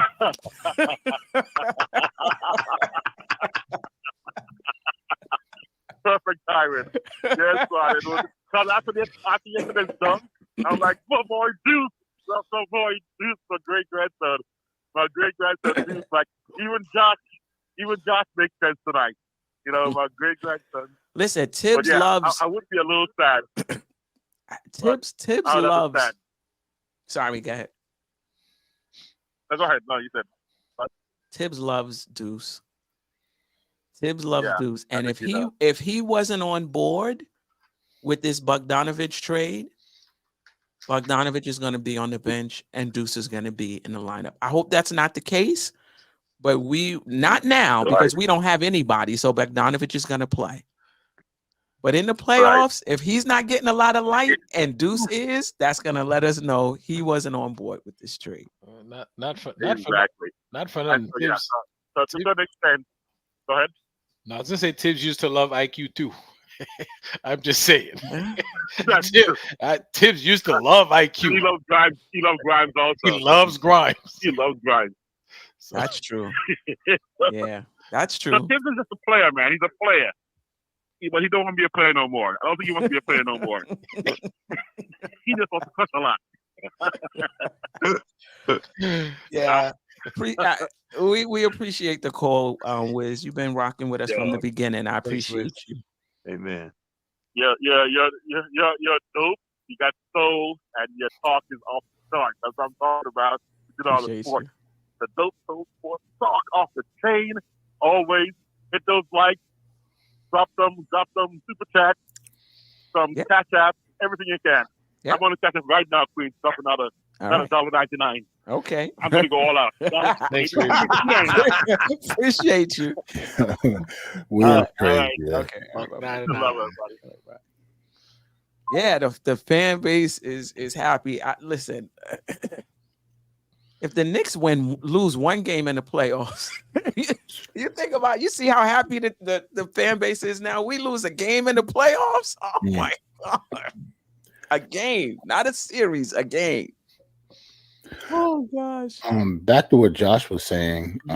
We talk about this is the most bullish team that he's been around. You gotta think about it. For the younger fans, this is the best team that they've seen. That's true. Like Jerrell, this may be the best team that we've seen. Well, we'll see in the playoffs. We was John Starks away from winning the championship. So yeah, may I didn't say is, but this may. Yeah. This is other than that team. Look, it's in my lifetime. It's a top 5 team. 4694. It makes sense. Yeah, you're right. I'm not ready to say they're better than 94 but I get you. I'm not either. But they're top 5 in my lifetime so far. Because I missed out on both championships. Caller, can you hear us? Oh, okay. Hold on. Let me put you through the mic. I'm not sure what I did. All right. Let me hold on. Give us a minute. Give me a minute. They going to call back or they might. No. It's not going through. Can you hear us? I can hear you. Can you hear me? Oh yeah, we good. We good. Yeah, y'all can hear them. It's coming through my earpiece instead of coming through. We can hear. All right. Testing 1 2 1 2. The chat. Can you guys hear him? They can. We can. I can. Hello. Yeah, Yes, no, we I can can hear hear you. you. I can hear you, but you're coming through my headpiece instead of We coming. can hear him. We hear him. Okay, but does the chat hear him? I could tell you right now because I could. The chat, can you hear the caller? They said yes. They said I yes. could Okay. switch to it. Okay. What up, Queen? What up, Jerrell? Jeff? AJ? Salute. Ooh, appreciate you. Yeah, we a contender. Okay. Because I have one thing that is bothering me about everybody keep dogging Bogey's defense. He ain't no stopper, but he ain't no cone. Okay. Because I was watching the game with Cleveland about a week ago when they were playing Detroit, and I saw Spider come at him, boom, boom, boom, and he stayed in front and blocked him on his right. Maybe because he's his ex-player and he know his moves, but he ain't no cone. He's not Fournier. Fournier would have been flopping to the left or right. I saw him stay in front of Spider. Now, you can't be that bad. I don't care if you do know the guy's moves and you can stay in front of Spider. I know that probably one time, but he's not that bad of a defensive player. Josh has said he's abysmal. I can't say he's abysmal. Okay. He's so that's why I'm confident. He's a cone. He's just a different kind of cone. He a cone with wheels on it. He's still a cone. He at least got wheels on the bottom now, so he can move a little bit. We're gonna have to just show this. I see his defensive principle. He kind of stays in front of people, but they still kind of beat him a little bit. But he don't. People don't just blow right by him. They don't. I've been watching Detroit games, so that's why I like this. But I'm with you, Queen. I don't think we got a 10 deep rotation, but he ain't gonna do 10. No. That's not doing simple. But yeah, we there. Let me ask the question, Queen. Remember how we used to want Book Night on our team? I heard he got waived. Would you take him as a 15th man to see if you give him a shot to reclaim himself? I just think we passed the Book Nights. I think if we're gonna get anybody, it's gonna be a Grizzly veteran or off the buyout market, and I'm not even sure we need that. I don't think the Knicks are going after young players on the back end of their roster. Yeah, Book Night was actually one of my dudes in the draft too. I don't think we're gonna get him. Okay. We have two. So we got two spots. We get a rookie and we get a vet. Yeah. I mean, because I used to always like Book Night. I don't know why he only scoring 6 points in the league now. What guy who got a jump shot? Sometimes it doesn't pan out. Right. You know, and we talked about this a few years ago with our young players. Oh, they're not getting liked. I'm like, they're not the only ones not playing, you know. And I pointed to Book Night and a few others, and Book Night hasn't really played since then, it seems like. Yeah, man, you struggling. William Hayes was waived as well. Yeah. So was Frank Ntilikina. Our old fella Knox. Kevin Knox. Yeah. Oh, wait, Frank Nitty was waived? He's going over to China. Ntilikina was waived too? He's going to go to China. Oh, damn. Yep. He was. Yep. You need to wave back. Bye. Bye. Yeah. All right. Like I said, I sent you that thing about the Boston podcaster. Yes. He was funny. He said, "Yo, the Knicks made me nervous before, but after this trade, I'm scared of the Knicks." Boston Good. Sweating the Knicks with these scorers. But that was a fun cast. Yo, check it out. It was funny. He was going through all these shooters now, so we can match them. They don't have a bench. They don't have so a when bench. Tatum goes down, our bench could tear them up with Burks and Bodie. Yep. Or if they don't sit down, out. they'll be a little worn down by that, you know, crunch time in the fourth quarter, because they probably only play 7, maybe 8 in the playoffs. I don't see them going 9. They're gonna have their best and the only players thing out I'm worried there. the only thing I'm worried about is Randall's shoulder injury. He's not gonna play physical because he worried about messing up again. He's gonna be a little passive and just shoot threes like last year. I and thought not of that too. angering everybody with that shoulder. That's the only thing I'm worried about. That's I a thought good of that point. too. And that'd be good. Because without surgery, you're at risk for it, you know, dislocating again. Right. So be trusted enough to still play a little physical, not all the time, but at least some of the time to get him off guard. Right. Because the thing that needs to stop us from scoring that zone, that's done now. And look, Miami and them ain't playing no zone on us. Yeah. Maybe with Mitch in there, but that's it. Right. Yeah. But what's chopping with you guys real quick? I appreciate you. We going to the finals. That's all I'm saying. Okay. What's up? Man's pumped up. All right. Yeah. We got shooters and we got defense. That's what we look. We want to be deep. We what's the name? Detroit Pistons. 2004 Detroit Pistons. We definitely at now. Yeah. We got hot guys coming off the bench, and we got the stable start group. Yeah. Wow. Yeah. Appreciate you calling. Yeah. Salute, bro. Good call. All right. Peace. I mean, Queen, he said he been watching Detroit games, man. I mean that hardcore. I watch them sometimes. I watch everything. I'm weird. Like I'm watching Sacramento and Denver now. Wow. I mean, we don't talk about the defense enough. I'm not one that believes defense wins championships. However, if your defense can hold you in a game, when your shooting goes south, I think that's important. Being able to get stops, that's important. So we have the offense, and not only don't hurt, it is necessary to have an adequate defense, and we have more than an adequate defense. It's got to be a nice balance between offense and defense. You got to be able to put the ball in the basket. In this bottom line. You got to be able to do that. But you do need stops as well. The art man, formerly known as Steve, I appreciate you. I believe this is your third super chat. Appreciate you rocking with us. Yes. Supporting the channel. Bogey's a cone. Okay?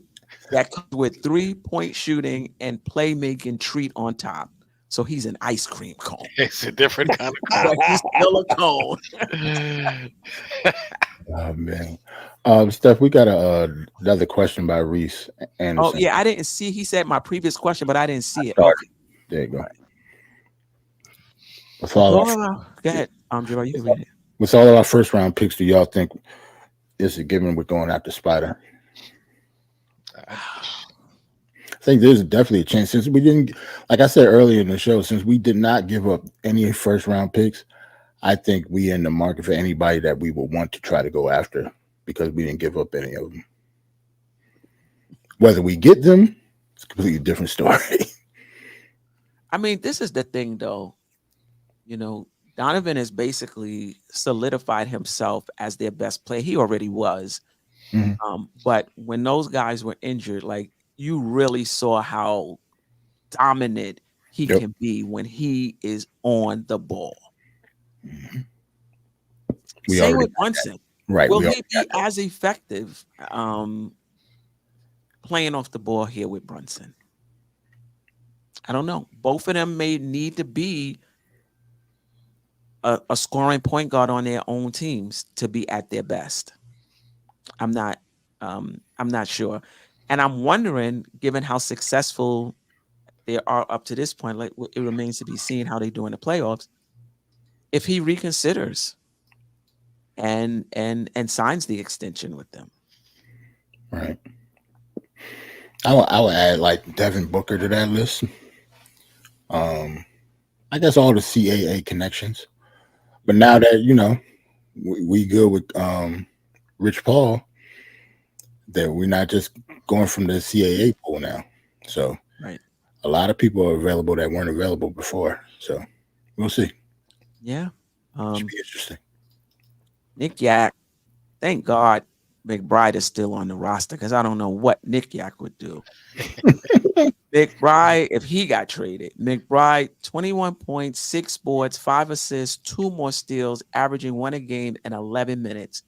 He also went into the paint, knocking down jumpers with amazing poster dunk. Burks better not replace him. So you think they traded for Alec Burks just to sit him for Deuce McBride? He's playing more minutes than Deuce McBride. Just the only reason that they got him over here, or we wouldn't have did the trade. Yeah, but I mean, to Josh's point, McBride may still be, in the rotation over Bogdanovich. It's not something I would do or understand. Yeah, that's weird. Or understand. Yeah. But Tibbs really likes Deuce McBride in his defense. And I have to say, like I said earlier, what he gives us is gravy. If he has a good shooting night, great. If he doesn't, we still good. That's what I mean by it's gravy. We're not counting on him. Can he? And I always bring up Brown from Denver. They weren't counting on him. Yep. But when he did have those good games for them, that really gave them a lift. And I think that's something McBride can do. Can do for us. He's been playing, well of late. So it remains to be seen where Tibbs is with this Bogdanovich. And as soon as they won the chip, they got rid of Brown too. No, not that Brown. I'm sorry. The rookie Brown. The young Brown. The rookie Brown. Braun, but it's Brown. It's pronounced Brown. Yeah, right. I meant the rookie Brown. Thanks for correcting. Yeah, the rookie. They weren't counting on him. Right. But he had some good moments in the playoffs for them that really, We won a game for him, was shooting off the bench. Yes. Right. Yeah, he went nuts that one game in the Miami series. Yeah. I'd be completely shocked if Tibbs go with Deuce over Alec Burks, to be honest. When we're healthy, Deuce is out of the rotation. That's just not over Alec Burke. That's not happening. With Alec Burke, but not over Alec. I don't think that happens. Brunson better watch his back with Alec Burks. No, stop it. Hey, let Alec Burks come in here. I know it's after 11, but let's not be too foolish now. I don't know, Jeff. I don't know. I remember when he gave Alec Burks the ball and he just gave him the keys to see. I was like, damn, Tibbs. That ain't working, but you the coach. You know what I'm saying? So shout out to Wiz. Wiz, listen, we need a little bit more of that LA money. You out there doing big things, but we appreciate the super chat. Yes, I would be sad if Deuce is out of the rotation. Listen, we're down to there's one more comment and I want to talk about our the $2 was for Deuce. Right. Well, it was under $2. Oh yeah, you're right. It was a penny under $2, though. It round up. Under. Deuce is gonna be a really good scoring guard. Yeah. I really like him off ball, actually. Way better.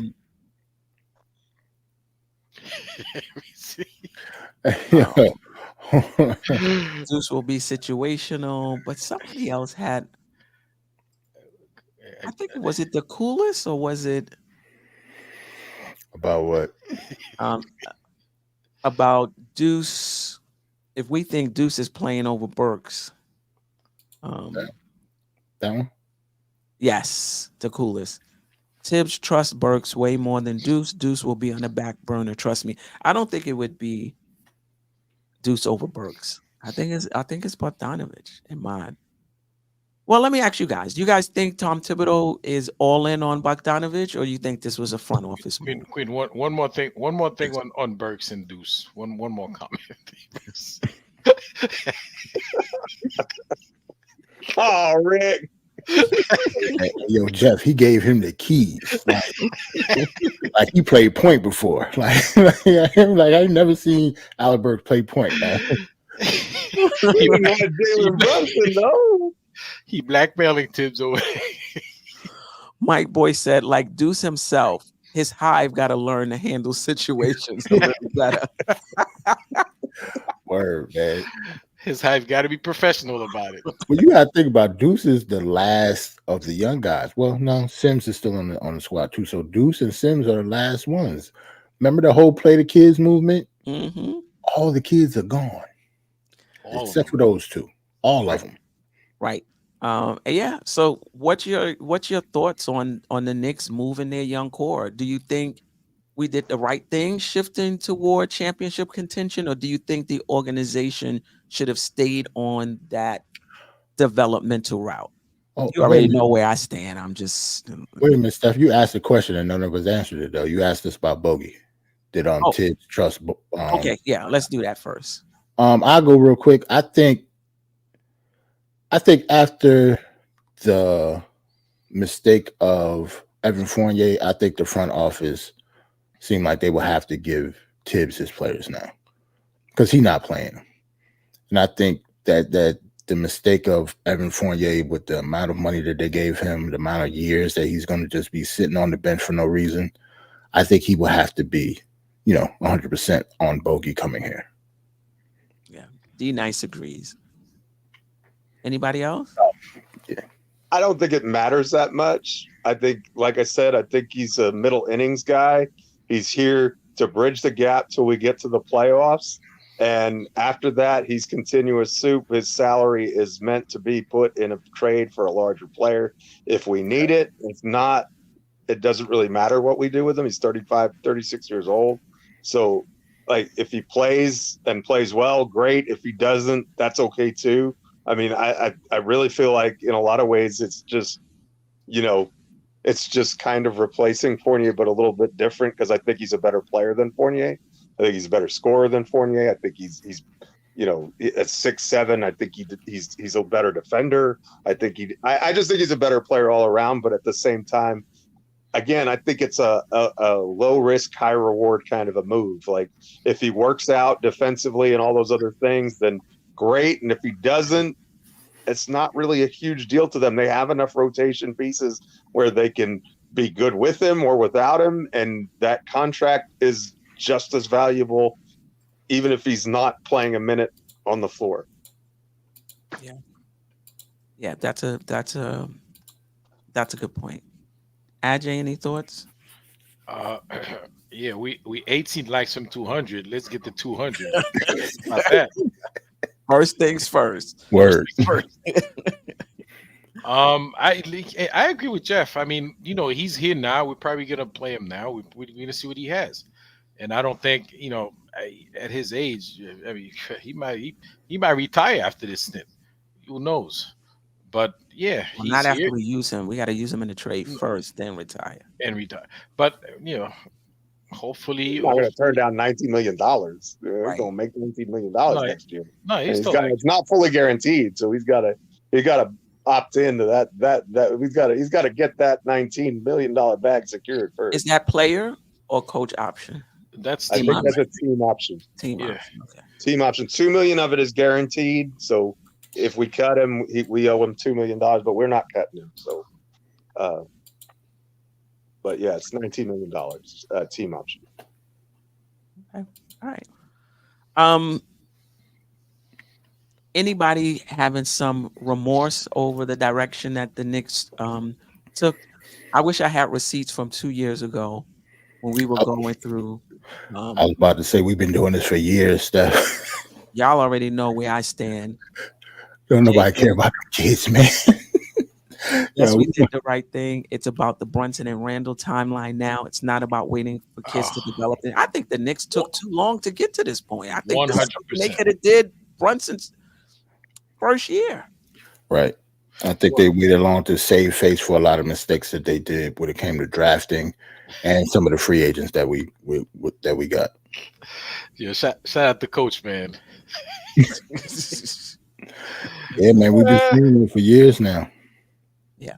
Is there anyone you thought we traded too soon? Obi Toppin, not enough assets, Ajay. We got that coming up next. Yeah. But Obi, RJ, Grimes, anyone you thought we may have traded too soon and we should have kept and gave them a little more time with this team? For me, I would say Obi, just because we didn't really bring anything in. I know you don't want to talk about the compensation for him, but the other players that we got rid of, we're actually using their compensation on the roster. But Jerrell, remember now, hang on. Mm-hmm. Remember that the the move with Obi was a salary cap clearing move so that we could sign Dante DiVincenzo to the deal that he was signed to. So you have to factor that into your calculus. If Obi is still on this roster, then Dante DiVincenzo probably is not. Just from a salary cap perspective. I guess maybe because if your first round pick, I guess, I don't know, to give him up so soon after 2 years or a year and a half or whatever, how long Obi was here, seemed like you would, just in hindsight, you would have hoped that your top 10 pick would have panned out more than getting Dante DiVincenzo in. You know what I'm saying? I know, like Dante DiVincenzo is outplaying his contract now. Are you for getting rid of a top 10 pick for what Dante DiVincenzo was before he got here? I don't know. For me, it's iffy. Because it's not just the top 10 pick, Jerrell, is about how he was playing. Because once you're drafted and you get years on the floor, that's true. It's more 3 about years too. It's more about what you've shown us. True. And I agree with you. It didn't, it didn't pan out, and a lot of it was because of fit. Right. So I think it just took too long for most of them because they tried to, not fix the situation, but they had to give Obi at least some time to see if he was going to pan out, and he didn't. Yeah. Do you think he got enough time? Yeah, but you don't want to talk about the compensation for him. No, you can talk. Well, you can. Yeah, that's fine. Throw it in there. Go ahead. I was thinking maybe they got rid of him, but Geoff does make a good point when it comes to the timing, because your question was, did we get rid of him too early? I'm thinking maybe we could have got rid of him maybe sometime this year, early this year, this training line. We could have got something more for him if he would have played better, but that's saying he would have played better in order for him to be more valuable. So if any of them would have got traded too early, Obi wouldn't be my pick, but that doesn't mean he's a good example, I should say. Right. Wayne Peterson, we have the right top end now. Jacob, I don't know about that, man. Listen, we had yesterday's game. We had nobody in top end. He still couldn't get. He got like 7 minutes. He still couldn't get time. I don't know if Thibodeau's going to give that kid any even with nobody on the bench, he still couldn't get minutes. I'm looking now. He played 12 minutes. Yeah, I don't think he's an NBA player right now either. Yeah, he I don't know that we have the right top end. And Jerrell is the authority on who's an NBA player and who's not. No, I'm not the authority. It's just some dudes. It's not good, Steph. That's all. Yeah. That don't mean they won't be in the future. I'm just saying, well, right now, Jacob topping out getting no burn on Tibbs' team for real. But guys, I mean, Queen, to go back to your question, I kind of extend the question or do another part to it, right? Did we actually give Obi too much time? Like maybe if we traded him before, we probably would have got more for him before people realized he wasn't that good. Gotcha. I see what you mean. That's how I felt about all the kids.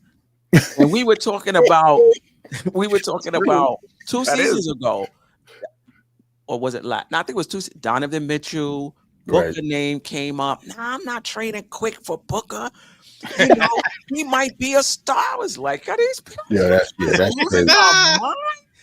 Oh no, I'm not putting Paris Doug. I don't know if Paris Doug is still with us. I'll never forget it. I had to put it up because I thought I was losing my mind. He said, "You don't trade a Grimes for a Donovan Mitchell." I said, "What? What? You don't trade a Grimes for a Donovan?" I remember that. I couldn't believe it. Seared into my brain. Couldn't believe it. I said, listen. I agree with Namar Sikon. I hope I got that right. I know I did, but I appreciate you rocking with us. If you haven't subscribed to the channel, please do so. I'm not sure if this is your first time. If so, welcome. If not, welcome back. I wish we were in a position to give Grimes more time at the end of the bench, maybe even situational. But it just so happened that we needed to strengthen our bench, and we just didn't have that luxury. And so, and he, teams liked him and wanted him, so he had to go. I never had an issue with Grimes' ceiling. It was always about he's not ready right now. Right. It was never about his ceiling. And it would have been nice to groom him, have him as the 10th player, grooming him, along. A lot of these championship contending teams are grooming, young players. And I would like to groom players with more of an upside than McBride or Sims. In my opinion, I know some people think McBride has a great upside. It's okay. We can disagree. But I think Grimes has a bigger upside, in my opinion, and it would have been nice to have him in the back, grooming him over, say, somebody like Sims. But we needed him. We needed him. I don't think we could have got this trade done without him. So Grimes headlined a good trade. I think I have a couple of thoughts. If I could just take a second here, I think we tend to romanticize our draft picks. I think we have we as fans, like we want the players that we drafted. We want a homegrown team that develops together and becomes a championship core and does all of these things that goes. That grows together and just ascends, but that's just not usually how things work in the NBA. That's not how it happens. The only players who typically stay on their team for their entire career from being drafted are all-star players. If you're not an all-star, typically you're gonna be moved at some point in time. And so I hear what people are saying about Grimes, and I agree with Nick Yak. I think we are going to miss the perimeter defense on the second unit. I think that is a weakness. I'm not sure how serious that is long term, but I do think that's a weakness. But here's the thing. I don't think the way that Dante DiVincenzo has ascended, how many minutes was Grimes going to get here in New York anyway? Yeah. That's true. So we were about to have a Quickly situation again, right? Because here you have a guy, or a Toppin situation, right? Because he's behind a guy who's clearly better than he is, who deserves starters minutes. And so you've got a lot of other flexibility at the 2 spot, right? Which we do. So you don't necessarily want to exclusively play Grimes at the 2 because you've got Josh Hart, you've got other players who can do that. And so I think that it became a situation where Grimes was never going to realize his potential here. And I don't know what that potential is. I don't know. I don't personally think that Grimes is going to be a star. Like, could it happen? Yes, but I think he's going to be a good rotation player for a long time.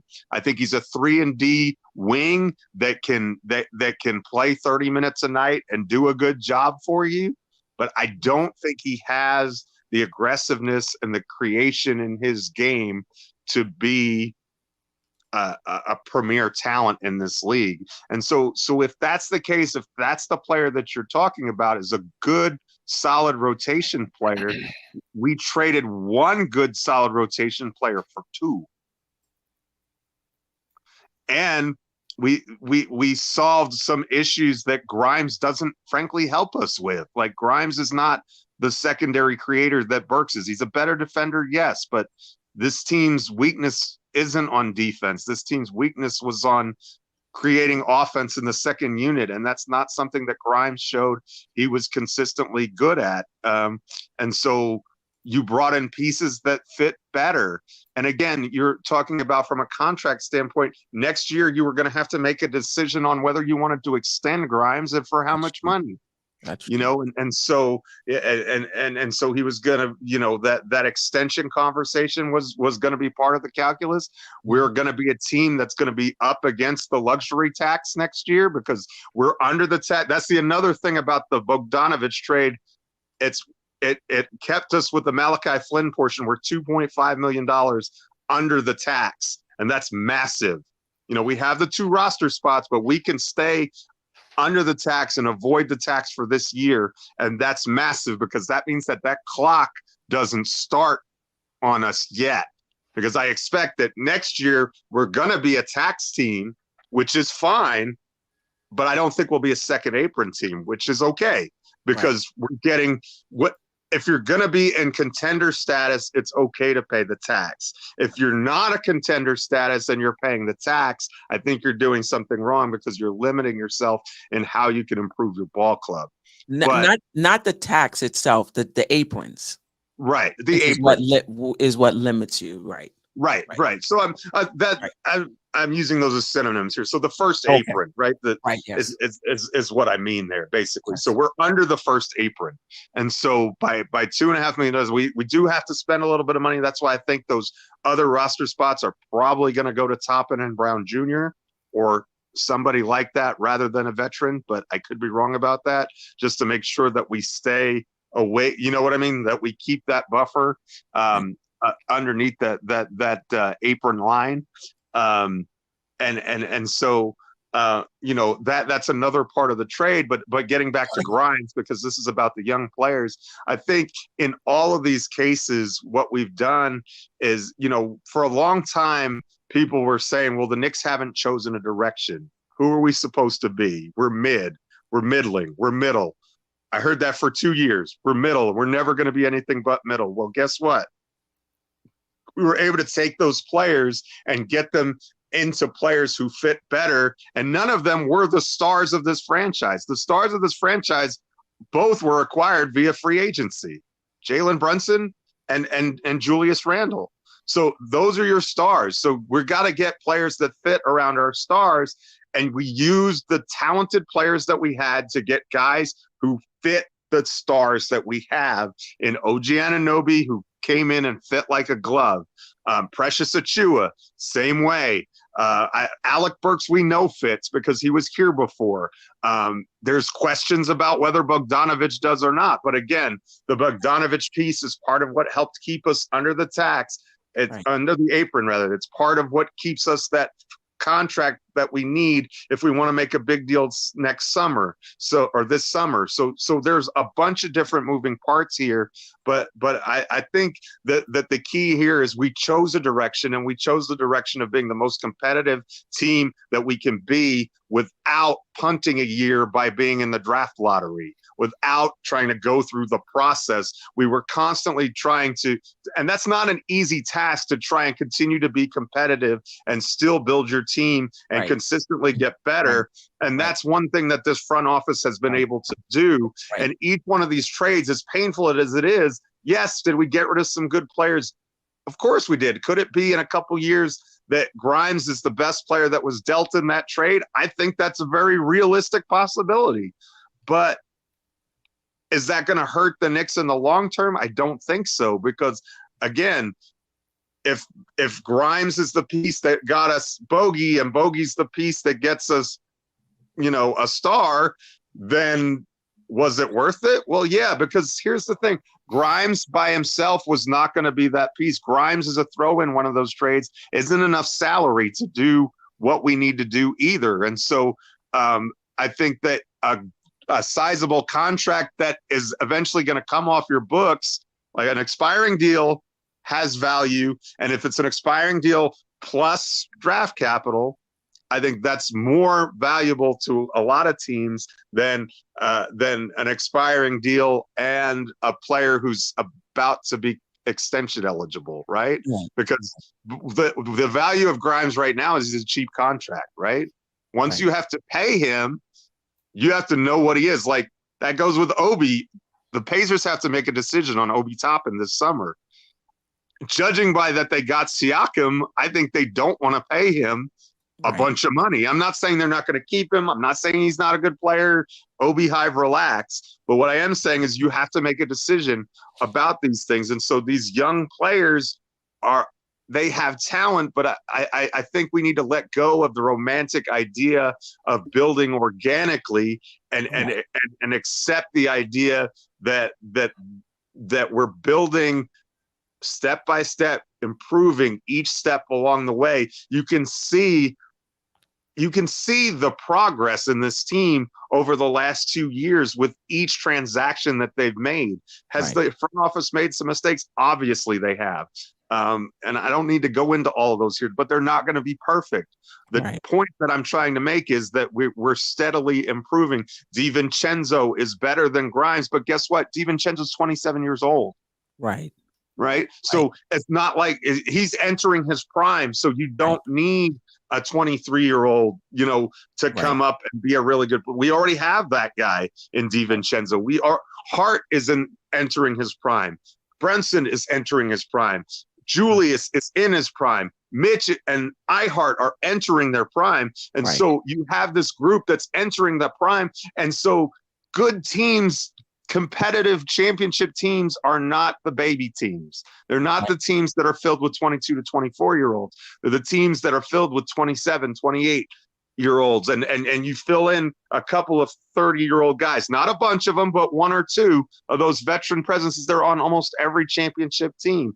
And those are the pieces that you have for a year or two. And then you bring in other guys who fill that role, but your core remains the same. And right now we have a very solid young core, and I'll throw OG Anunoby's name in there too, because he's in that same age group, right? That same 27. So we're getting older, but we're getting guys who are in their prime, who are ready to compete for a championship, instead of guys who maybe 3 or 4 years away, if they're ever ready to compete for a championship. And I think that's that's a good point. What the front office was able to do is bring in young veterans. And that's something I was, asking for. I don't mean, when I was talking about trading in our young guys, not for Grizzly veterans, but that if we're going to make a playoff push, we need to be older. We need to have some young vets on this team. And the Knicks front office, they walked a tightrope. And I agree with you. I don't agree with everything they've done, but they walked the tightrope in terms of keeping the flexibility while at the same time assembling a team that can compete at the very least and contend at most, without by still staying flexible and being able to make some moves. One other thing I'll say, if I might, is that when you're in the talent acquisition phase of your rebuild, fit isn't as important, right? When you're just acquiring talented players and you're not ready to compete, fit isn't as important. But once you right now, you're that phase, you're finding out who are the guys that we can build around. That's why it's not necessarily as important. But now that we know that who our core that we're really going to build around is, now you know what pieces that you need to fill in, and we're filling in the blanks with guys who fit perfectly. Almost the last 3 or 4 acquisitions, Isaiah Hartenstein, DiVincenzo, even Josh Hart, now OG Anunoby, Precious Achiuwa, are all guys who plugged into the system and fit absolutely perfectly. And I'm expecting the same thing with Bogdanovic and Burks as well. Yeah, no doubt.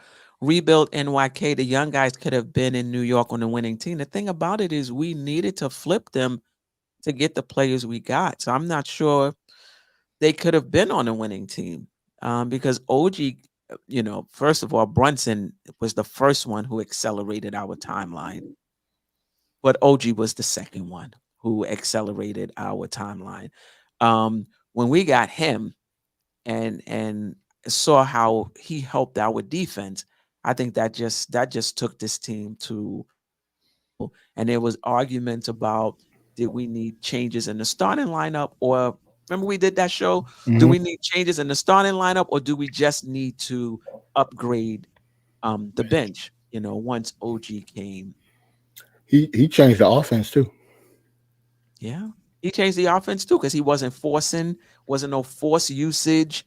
He took it as it came. He allowed Randall and Brunson to play their games, and he played off of them smoothly. Whereas I thought with RJ, and I'm not taking anything away from RJ, who's playing very well and playing efficiently in Toronto for the most part, his offense was clunky. It just wasn't a good fit with Randall and Brunson. Yes, I agree with you, Rick Pacone or Pacone. I think it's Pacone. Um, DiVincenzo to the starters is another move. Yep. That really Absolutely. moved the team forward, and because and unfortunately Mitch going down and iHeart going into the lineup, because we got a sense of what the offense could look like, and that offense started to hum. And so that gave us, in my opinion, an NBA level offense. And then we brought OG in that really fixed our defense. If Mitch comes back, that's going to really fix our defense. And whether the Knicks go forward with Hart or Mitch, that's for the offseason. But for right now, we have both of them, and that's really, really good for us. Plus Precious. Yeah, but I was about to say that Precious gave us an actual backup big man too. He just came out of nowhere. Remember those first few games? Yeah, he was playing terrible. The first 10 games, he wasn't. Jeff was like, yeah, he's a throw-in, and he is not going to be on this team. And Queen, and I disagreed the first night. Remember that emergency show we did? I said Precious he's not just a throw-in. Say that. I remember Queen said, well, you watched that mini Raptors game? Yeah, just like Jerrell. I have it's like background noise. There's noise in the background. Yep. You're not right. You're not really you're looking at it, but you're not really watching it. But you keep hearing the name. When he has good games, he has. You see those 3-pointers he's missing? They're gonna start. He's not that bad of a 3-point shooter. They drop sometimes. I don't know what his percentages are, but every now and then he hit a big one. So yeah. Not terrible. Yeah. Yeah. Anything else? So I repented on Precious though. Check out, respect the big sneeze, baby. I'm on the wagon. Right. And we kind of talked about what I call the AJ special question. Are you okay with our compensation for the players? I am. I am. There was a part of me that felt RJ and Quick can go in separate trades for separate for separate players. Did we have to send both of them out to get OG? But then once OG came and it really just transformed our team, I was like, even if it wasn't overpay, I'm not saying it was, but even if it was well worth it, because it just really changed us. No, but Queen, also in the OG trade, we actually got everything we lacked on the team. We lost IQ, but we did get, because all season long we've been complaining about not having a backup power forward. We got it. And Malachi Flynn didn't work out, but we did get somebody. If he was a decent point guard, or if Tibbs thought he was a decent point guard, we would have had a point guard. So we got a backup power forward and a backup point guard in that trade as well, and the wing that we were looking for. Yeah, at the time I said it was the perfect trade because of that, but then Precious kind of made me look stupid for the first week. Right. He wasn't playing well the first week. I was like, maybe you not good. You know what I'm saying? But then redemption time. Like the past few games, man, he's been coming through big time. That perimeter defense, the way he navigates screens, the fact that Tibbs put him on LeBron James lets me know that he trusts him. He did a good job. And he did a good job. Yeah. Tibbs trusting you is big. Yep. That's big. He likes things a certain way. He likes certain types of players. Good ones. I know Ajay hates that, but every coach likes a certain type of player, believe it or not, Ajay.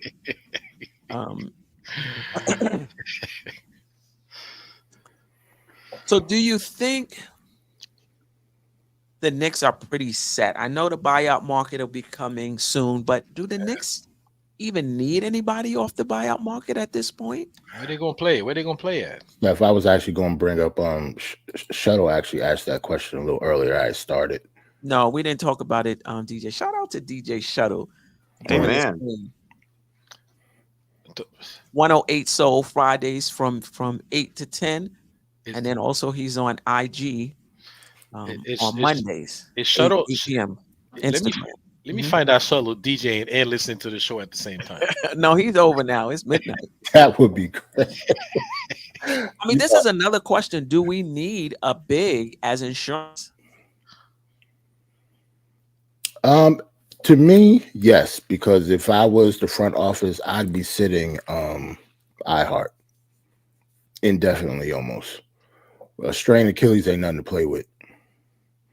Like I haven't done anything to my Achilles, but I've known people firsthand that had a strained Achilles and then popped it quick. So being an NBA player with the amount of minutes that he logs, I would not play him until absolutely necessary. He has to feel 100% for me to play him. Jerrell, case in point, Kevin Durant. Remember that's what happened to him? Yep. In Toronto. Remember when they was playing the Raptors, his Achilles popped. That's why Toronto won the championship. It was strained, yeah. Yep. So, yeah, like if him to play, if he's not, he has to be 100%, or I would not trust his Achilles at all. Especially given we don't know what's going to happen with Mitch. Right. And even if he does come back, what type of shape he's going to be in, how many minutes he's going to be able to give us. Right. Yeah. But do you want to have 5 roster spots with centers? Or is this just someone who's going to drop Taj? Yeah, you got to drop Taj. Hey, I don't even see Precious as a center, though. He can't play. It's after midnight, right? Hold on. Yeah. Taj need to go home and be a family man. So, Taj played like 22. He played 22 minutes, and I think I scored more than Taj did last night. Taj is not, like I said, he's not an NBA basketball player anymore. Like he's not. I think it's over for Taj, man. He needs to hold a clipboard or something. Yeah. So, Mitch and yeah, we're gonna have to, Geoff, only because our 2 centers are injured. That's the only reason why. So you got Sims. I would not. Nah, see, you ain't got. I don't see Precious as a backup center, though. I know Tibbs does play him there. I would prefer Robin Lopez over Taj. Yes. But I don't even know what Robin Lopez has. I haven't seen him. He doesn't get a lot of playing time. I don't really know. More than Taj, Steph. Taj is done. He looked like he went up the court like twice. It was over. Like he was like, all right, Tibbs, take me out. And Tibbs let him out there, kept him out there for over 20 minutes. He looked like he was about to die out there. Are we comfortable just playing Precious then at the 5? I'm not. I think he obviously is a backup 4 or 5. I would definitely rather him play the 4 than the 5, though.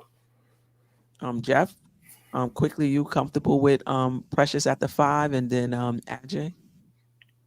Yeah, I think I'm not sure that I'm overly comfortable with him at the 5, but I just think with our salary situation, and I mean, I guess if you can find someone on the minimum of the vet minimum, because they want to stay under that first apron, and so you got to be careful.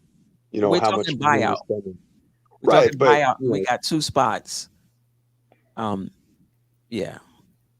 So, but as like I said, so it's got to be someone who's a vetman player, like for the end of the season. It can't be anybody who would be more than that. And I'm not sure for someone who's going to be, you're going to be paying that, are they going to be that much better than Precious and Sims? I don't know. Like, I haven't seen Robin Lopez in a month of Sundays. I don't know if he has anything left, but if he had something left, I don't think Milwaukee would have just let him go. But there's so much that goes into a decision to let him go, though. It may not have just been he didn't have anything left. It could have been contract. It could have been, know. I don't know the details. That's all I'm saying. I don't have the information to know that. Oh yeah, because he could be just as much of a washed up has-been. I don't know. I'm not saying that he is, but I just don't know. Yep. Yeah. But Lopez or not, just thoughts on bringing in another big in the buyout market. If we have the opportunity, we should. Precious Achua can give you some good minutes at the 5, but he really is a 4. He's a power forward.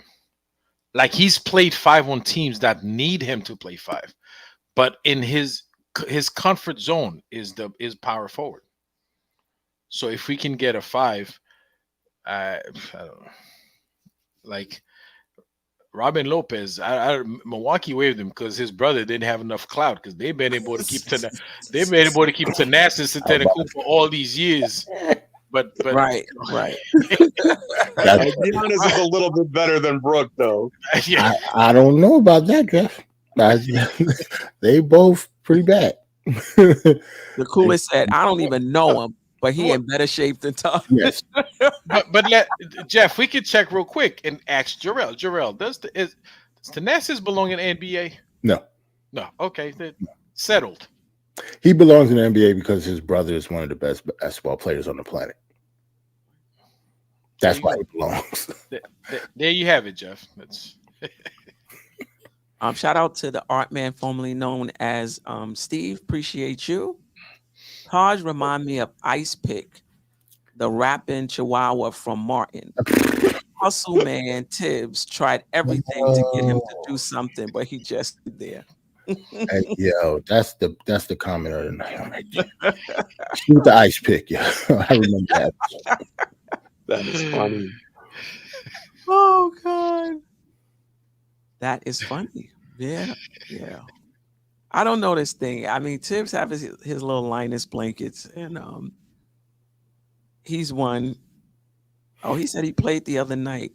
I watched the game. Okay, all right. Ooh, Robin Lopez, yeah, he's played in the game. He played and they let him go.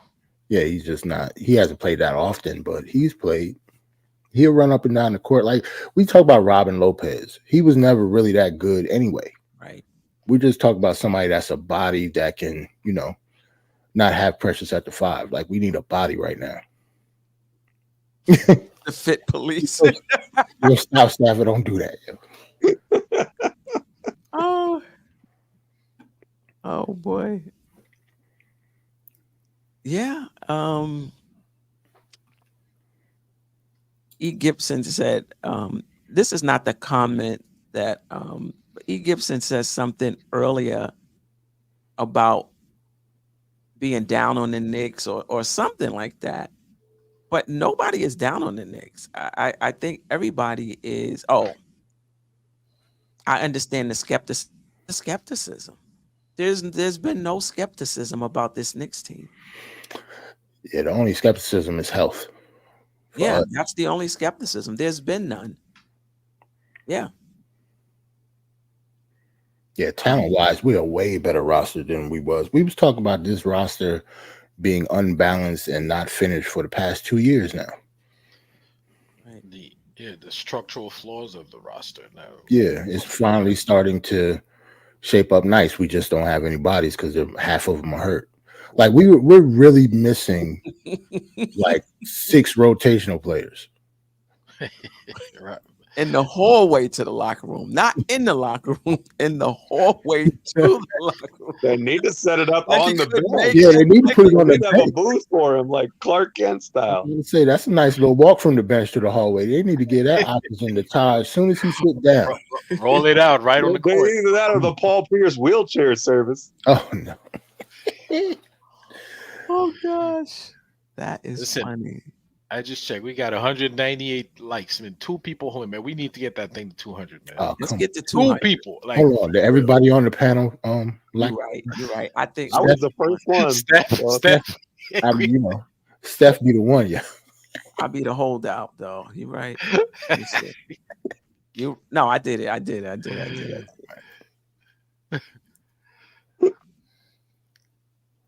Oh, we got 199. We need one more like to get to 200. One more. Hey, yo, hold on. I know what I'm gonna do.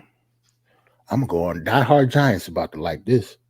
All right, yeah, let's go. Get 200 tonight. Hold on. The roster has been shaped, and I'm expecting a really deep run. We healthy, we running. Quiet money. Quiet money. Boom. We healthy, we running. Got deep run. We talk about Chip right now. Quiet money. We over. Julian Plum saying he got it. Oh, okay. All right, got it. I did it with Giants anyway. Now we are at 208, I think, right now. Here we go. Wow, that's awesome. Wiz BK. Well, All good right, question. Wiz. Now I could get a grande from Starbucks. Everyone healthy. What is your rotation, Tibbs? What's the rotation healthy? Hold on, let me put the. What is the rotation? We already know what the starting five is. Do we? Starting five stays the same. Stays the same. Okay. Mitch, Appreciate Josh you still, Hart, Knicks fans. Mitch, Josh Hart, Bogey, and Burks off the bench. That's our rotation. Hold on, you said Burks, Bogey, Josh Hart, and Mitch. Everybody healthy. So Mitch. Wait. Hold on. Mitch, Josh Hart, Bogey, Burks. and Burks. Right. And the starters. So that means everybody but Precious Achua and Miles McBride. Yeah. Right. Makes sense. Those are some great situational players.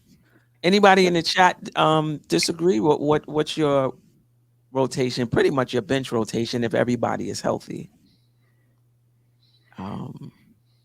Shoot, we need to actually talk about what we was talking about earlier between you and Josh. We was talking about Josh Hart, how much he get paid compared to how many minutes he should play. Because at the beginning of the season, Josh Hart was the backup power forward. We don't need him for that right now. Right. So right now he's pretty much backing up Dante DiVincenzo. So shouldn't his minutes go down even though he's making $20 million a year? He's backing up Yes, to 3. definitely from 40. No. I was 40 minutes. It should definitely go down from 40. No, but you said 20 wasn't enough. So what's the happy medium? Like if you give I would him say 26 minutes. But I don't, but I'm saying that not knowing that, we would have to see it how first. the minute splits would be, based on, everybody else. Right. Got you. Like we have to see it first. We don't have no idea what Tibbs gonna do. Like I said before, we missing like 6 dudes. Yeah. So Wiz has Bojan and Deuce situational. He has Precious in the lineup. See, I agree with Josh and Ajay. It would be nice. This is not Tibbs style though. Mm-mm. Which game do I go with Precious? Which game do I go with Bojan? Which half do I go with Precious? Which half do I go with Bojan? Which series do I go with Precious? Right. That would be To put a 20-point score on efficient shooting on the bench though is Tibbs. Tibbs will have to be Tibbs in order to do that. Okay, who's Bo? Bojan Bogdanovic. Bojan. Yeah. Hartenstein, Precious, Bo, Hart. Oh, he has a 10-man rotation going. And he got Mitch back starting. That ain't got Mitch back starting. And 10-man rotation. I Heart Achilles will have to be in Jersey somewhere in order for him to get listen. No way. I have a feeling he's going with 10-man rotation. Okay. I would bet on an 8 before I bet on a 10. 8-man rotation. Okay. I would bet on an 8-man rotation before I bet on a 10 in the playoffs. I'm talking in the playoffs. In the playoffs. Who's the 8? Who's the 3? Who's going down to 8? Who you sitting down? You just if I had to go with 8, it would be the starters, Josh Hart. Of course. It would be Hart, Burks, and Bojan. No man. Not Hartenstein? Hold on. So no bigs. Oh, yeah, that's true. Hartenstein, you mean no Mitch? Yeah. But it would have to be Mitch. It would have to be Mitch. To me, if Mitch is healthy, he has to play. Yeah. It would have regardless if he starts or not. He has to be. It would be Tibbs Mitch. are going to have his rim protection too. Yes. Tibbs is not going to sit Mitch healthy. Yeah, Mitch, Burks, and Hart. Mitch, Burks, and Hart. I mean, they're not taking Hart out of the rotation. There's no way. Yeah. So I don't think it's going to 8. I think it's going to stay at 9. No, I think it's going to go to 9 too. But if you had me to bet on 8 or 10, I would bet on 8 before he went to 10. I'm telling you, he's going to do 10. We're going to revisit this when he start playing 10. Yeah. Salute to Ron. He said Tibbs going 5. And then he goes a 5-man rotation because this is the thing. In the playoffs is different. What's the benefit of going 10 in the playoffs to you? Well, if you have 10 good players that he trusts, you play your guys. If all 10 are playing well or 10 are effective, you playing your guys less minutes. If you win in games, there's no reason to beat up your guys. You got to keep them for the next series, for the next game. If you win in games with 10 guys, there's no point. If you can win the game with Jalen Brunson playing 35 minutes, why have him play 40 minutes? He's not going to play 40 minutes. He's not going to play 40 minutes. But this is the thing. When you commit to a 10-man rotation, right off the rip, everybody's minutes is going to be reduced. So it's not like you're saying go with 9, and if you're winning, bring that 10th guy in so they don't have to play more minutes. What you're saying is go into the game, limiting your best players' minutes to 35 from the start. Nobody does that in the playoffs. Yeah, not in the playoffs. In the regular season, yeah, but not in the playoffs. Like everybody think this is a tip thing going 9. In the playoffs, some teams go 8.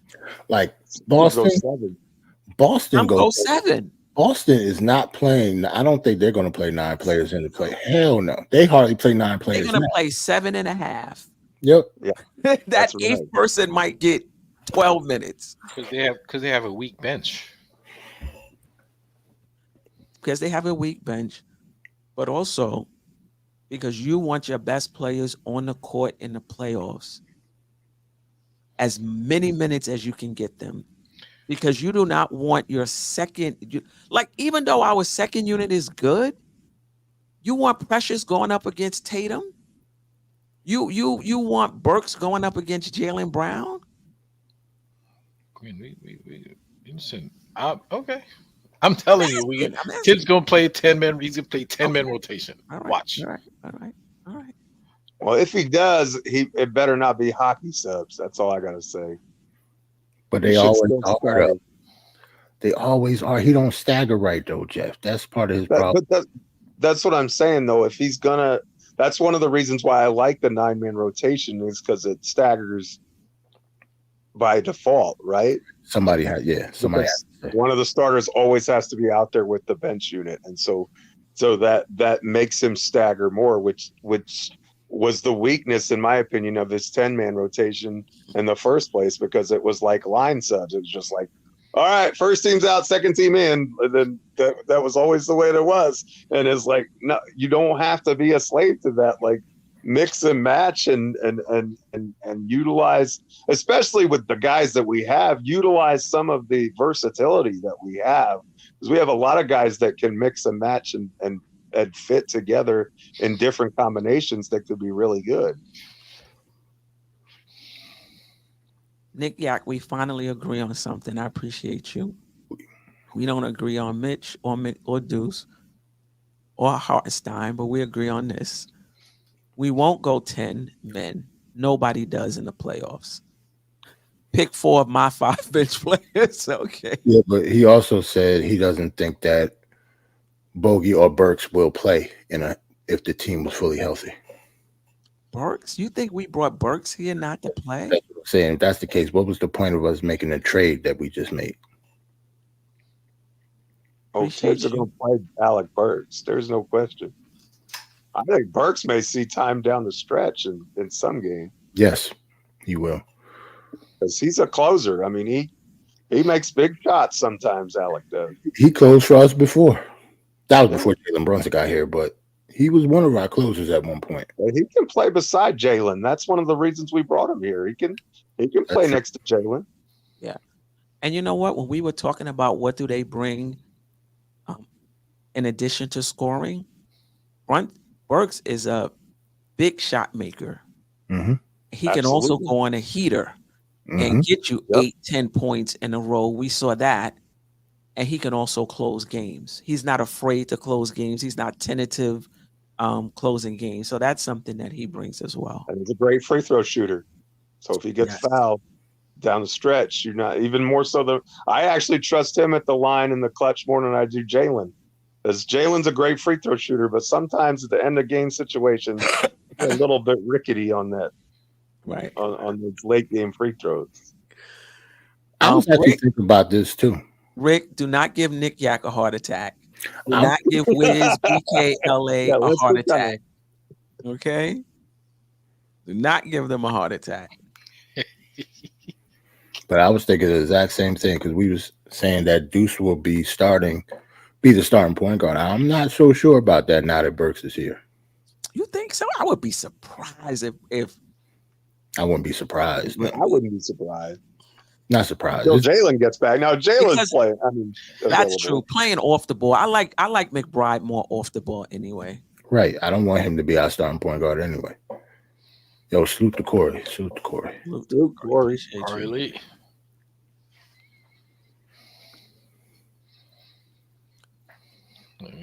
Burks and Bonjo will play. They might both close. They both hit clutch shots.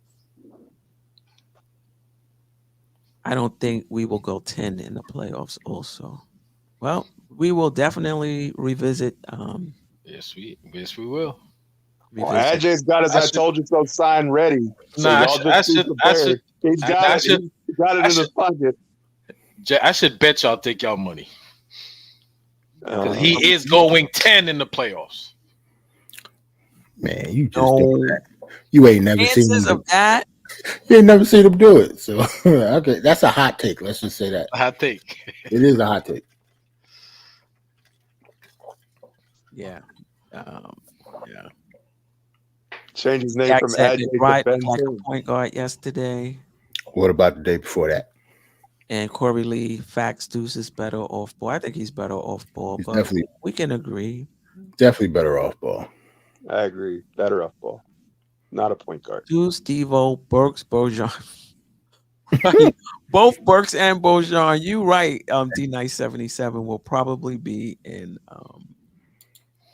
They definitely play. Even if they don't start, they're definitely playing a lot of minutes. Like isn't Josh Charlie Brown Jr. and they'll definitely soak up all Brown Jr. and Toppin's minutes for sure. Yeah. Is Ihart's out, so Ihart is out. Yeah.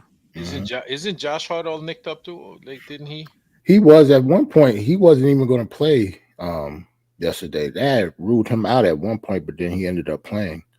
So he played like 40-something minutes, didn't he? Right. So it's time for him to take a break too. Just ain't the right time. Yeah. I feel like we need more games before we get to the All-Star break. This week coming, right? Three. We got Indiana on Saturday, and then we have a 2-game road trip. We go Houston, Orlando, and then the All-Star break. I think it's Saturday, Tuesday, Thursday, or something like that. Okay. And we don't have another game after that until Thursday. 22nd to Philly. Yep. At Philly, I think. And then Boston on the 24th. Right. Yeah. We got to get through these 3 games. Listen, I'm fine if the Knicks fall to 6th place. I'm fine as long as we go into the playoffs healthy. We're in the top 6. I don't want to have to play in. I don't want that because anything can happen. You're right. Stop. I had my eyes on that 2nd spot, man. Stop with that 6th. But we're not healthy, though. I know, Queen. You know, I was looking at. I was like, damn. You know, we going past Milwaukee right now. I'm not gonna lie. Even I don't want to fall to the play-in. If our guys was healthy, I don't mind that either. If we rush some of these dudes back, it can derail our season. Oh yeah, I'm not saying rush anybody back. That's at all. I agree with you on that. I don't want to rush anybody back. I just it's Saturday, Monday, Wednesday. Thank you, D-Nice. I had the days wrong. My apologies. But yeah, I don't want to rush anybody back. I don't. You gotta get the old printed out schedule like AJ got. Yeah. I don't have enough ink in my printer for that one. I don't. I know. That's a lot of black. There's a lot of colors in this thing, man. You got that. I agree with you, Rick Pacone. But if we're not healthy, like, and I'm not sure when we're going to be, we may lose games just because we're not healthy. Like if Brunson and Hartenstein aren't playing tomorrow, we ain't beating Indiana, even if Burks and Bogey do play. Right. No. If Halliburton's still on the minutes restriction, man, we might beat him too. He's playing. I think they got him on 20 minutes max or something like that. Yeah, but 20 minutes of Halliburton is better than 0 minutes of Jalen. Any way you slice it, there, boss. Yeah, but after that 20-minute though, we run up on him. Yeah. Their last game, he played 26.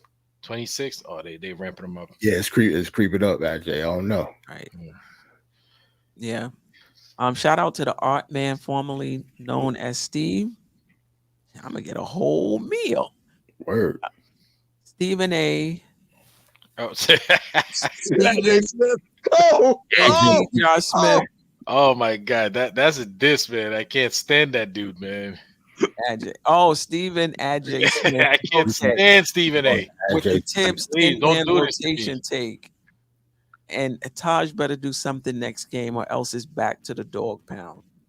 Chief. I think Taj would be happy to be back to the dog pound. I don't think his he's contract should be up unless he got an extension. He got another one. He got another one? I think so, yeah. We need body. I thought his second one. I don't know. I'm pretty sure he's non-guaranteed. Yeah. They didn't want to guarantee after the the salary. second one, though, I think you have to sign him for the rest of the Right. season, right? Yep. True. Okay. Any news on Jalen for tomorrow? No. Do think Jalen Brunson, but they didn't announce him out. And they've been doing it like 24 hours ahead of time. Really? Yeah. Lately. Day to day is like out 6 weeks though. With this, it's lately it seems like so. That's true. But do you think they should sit him though? Say, listen, we got a good enough cushion right now. Let's throw those next, bring everybody back after the All-Star game if we can. If he's healthy, he should play.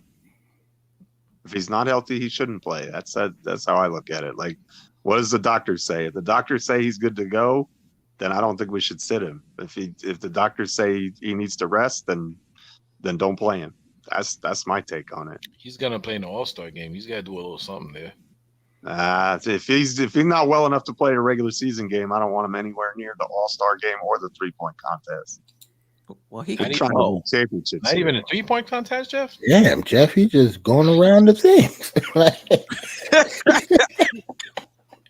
He just going around the basket joints. Like, you can't do that. Like, I feel it, Jeff, he can't even go to the game. Like, this is his first time. He said he don't even want to He can nowhere go near to the game, but if he's not well enough to play in a regular season game, I don't want him playing in some glorified scrimmage and ruining his ankle worse. And he go to the game though. Well, yeah, he can travel to the game. He can even put on the uniform. I'm good with that. Jeff, like, nah. Just like he can't go to the game. He should be home getting treatment. I'm not gonna lie. You got to think about it. Your ankle may swell up in the plane. You know. To me, it seems like since we are contenders, that kind of do make me think differently when it comes to this stuff. Put all these dudes in bubble wrap, yo. Like I need to get to the playoffs healthy so we can actually make a run. We can't make a run with they hurt. That's true, but chemistry counts too. You don't want to be trying to find your chemistry in the first round. Yeah, I'm saying with Jalen Brunson, I don't think chemistry would be a problem with him. Maybe, I don't know. Chemistry is more for like the newer guys to me, like OG. Maybe him because he was here and we played well, but he wasn't here for that long and then he got hurt. Jalen Brunson, man, bubble wrap him to me. Yeah. Now, if you talk about like rhythm and stuff like that. Yeah. As a team, I Yeah, would like us to be Rhythm. like have our full rotation for at least a month ahead. But you're right. I mean, health is first. Because I know everybody's excited and want everybody to play and mess around, and people be still hurt when it comes to playoffs. It is his first. Yeah. So since it's his first, he's probably going to try to play, as he should. I'm just thinking as a fan looking on from the outside in, a worried fan. Okay, healthy team, and you think Boj and Burke in the rotation with others. Who's the other 7 players? I'm not sitting hard. Yeah, it would be McBride, obviously. McBride will sit. Like I don't. He sat before. Like what? He's like a $4 million a year player. What, you don't think you think they're worried about his feelings? No, he's probably not even here long term. They signed him that guaranteed contract so they can move him in this offseason. If you don't show up for the next show, we know what happened because you're talking real strong. You know this Deuce Hive is strong now. I love Deuce, but he just doubling. He only making $4 million. He probably ain't gonna be here for the long. I'm just like, but all the dudes that just left this team, I think Deuce McBride is just going to quietly play his role and just sit the bench if Tibbs asks him to. Keep the bench warm. And oh, by the way, I'm the biggest Mitchell Robinson fan there is. He's got 1 foot out the door too. I think the thing with Mitch is the whole injury thing. Like whenever we talk about him and iHeart, we never really mentioned the injuries. We talked about the game and that complete versus just defense. But the injury now, iHeart is becoming a I was about to say that too. I was about to say that too. Mitch Achilles is okay though, from what I understand. So we'll see. But you're right though. I'm not trying to hate on anybody. I love Deuce. Deuce is my kind of player. He a dog, and that dunk that he killed that boy. Like that was one of the most exciting in-game dunks I've ever seen. On Kleber, he ended that man's life. Like you saw, it was like that movie Who Framed Roger Rabbit. You just saw his soul like float up into the rafters. Yeah, they got upgrades, man. Like at this point of his career, Burks is still an upgrade for Deuce as of right now. So Nick Yak, why do you think if you're not playing Burks over McBride, why do you even make the trade? Like, why do you even bring Burks in? Why are you wasting assets? To me, Burks is a no-brainer. I would be shocked if Burks doesn't play. Now, Burks may play with McBride. Like the issue might be Bojan McBride, but it's not Burks McBride. Burks is playing. I'd be totally shocked if Bogey sit for Deuce McBride. I would be shocked too. But he's a better player than Deuce McBride right now. Positionally, they provide completely different things. In other words, yeah. Burks is going to soak up the usage at the point guard spot. So and Hart is still around too for a 2/3. So where are the Deuce minutes coming from? I don't think they're going to play Deuce as a backup too. That's just my personal opinion. I could be completely wrong. I'm wrong about stuff all the time, but to me, as soon as we made the trade, I was like, yeah, enjoy the bench again, Deuce, because that's what Tom has done. I mean, and Tom loves him some Deuce McBride, and if you want to make the argument that Deuce has earned it, you can. But you know what? Yeah, he scored 20 points the other night. It took him like 40 shots to do it. You know, and since Tibbs already does trust Deuces, if things aren't working out, then Deuce will be back in the rotation. Bojan Bogdanovic will replace Evan Fournier on the bench, wasting cap space. When the Knicks are at full strength, Bojan Bogdanovic and Miles McBride would be out of the rotation. So he has Mitch, Precious, Hart, and Burks. I could almost see that though, because Tibbs likes his defense, and if he thinks that Bogey is a liability, I could see him playing Precious in his stead. Jeremy may have a point there. I could see that happening, but I don't see that. We have to see what we have to see what Bogey does when he's here, and he's going to get plenty of burn until the folks get healthy. I promise you that. Which backup four do you like better, Bojan or Precious? Ooh. I think it depends on the matchup, because if we need defense, Precious is so switchable. I love what he does, but if you need buckets, I mean, it's easily Bojan. Like, it's not even a question. So, but again, that's the second unit. But Bojan, does he play the 4 though? I thought he was like a 3. I Three. mean, He's a 3, right? Yes, he's a 3/4. Oh. Yeah, mostly the 3. You think he's mostly a 3? Mm-hmm. He's a small forward that plays power forward sometimes. He's 49 years old. I think he's gonna be playing power forward. He's not gonna be out there on the wing with defending the threes now. He's 34. He said that's what happens with guys when they get older. You're a 3-4, but as you get older, you transition to the 4 because defensively it's just a little easier. Well, I'm talking about what he played in Detroit. Like he was their starting 3. What did he play in Utah? 3. Yeah.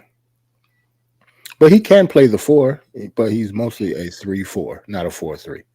When you look at him, he look as tall as Randall, if not taller.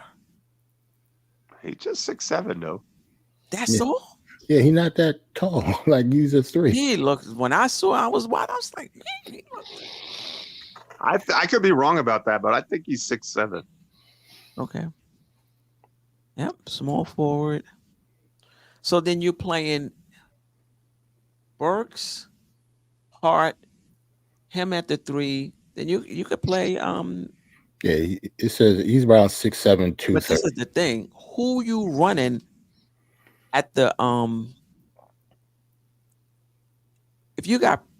who you running, which starter you running with the second team? You're not running Randall where he could play the 3. If you're running OG, it doesn't really matter because OG's a 3-4 also. So those two are completely switchable. Yeah, they're switchable. They list them at 6'8". Yeah.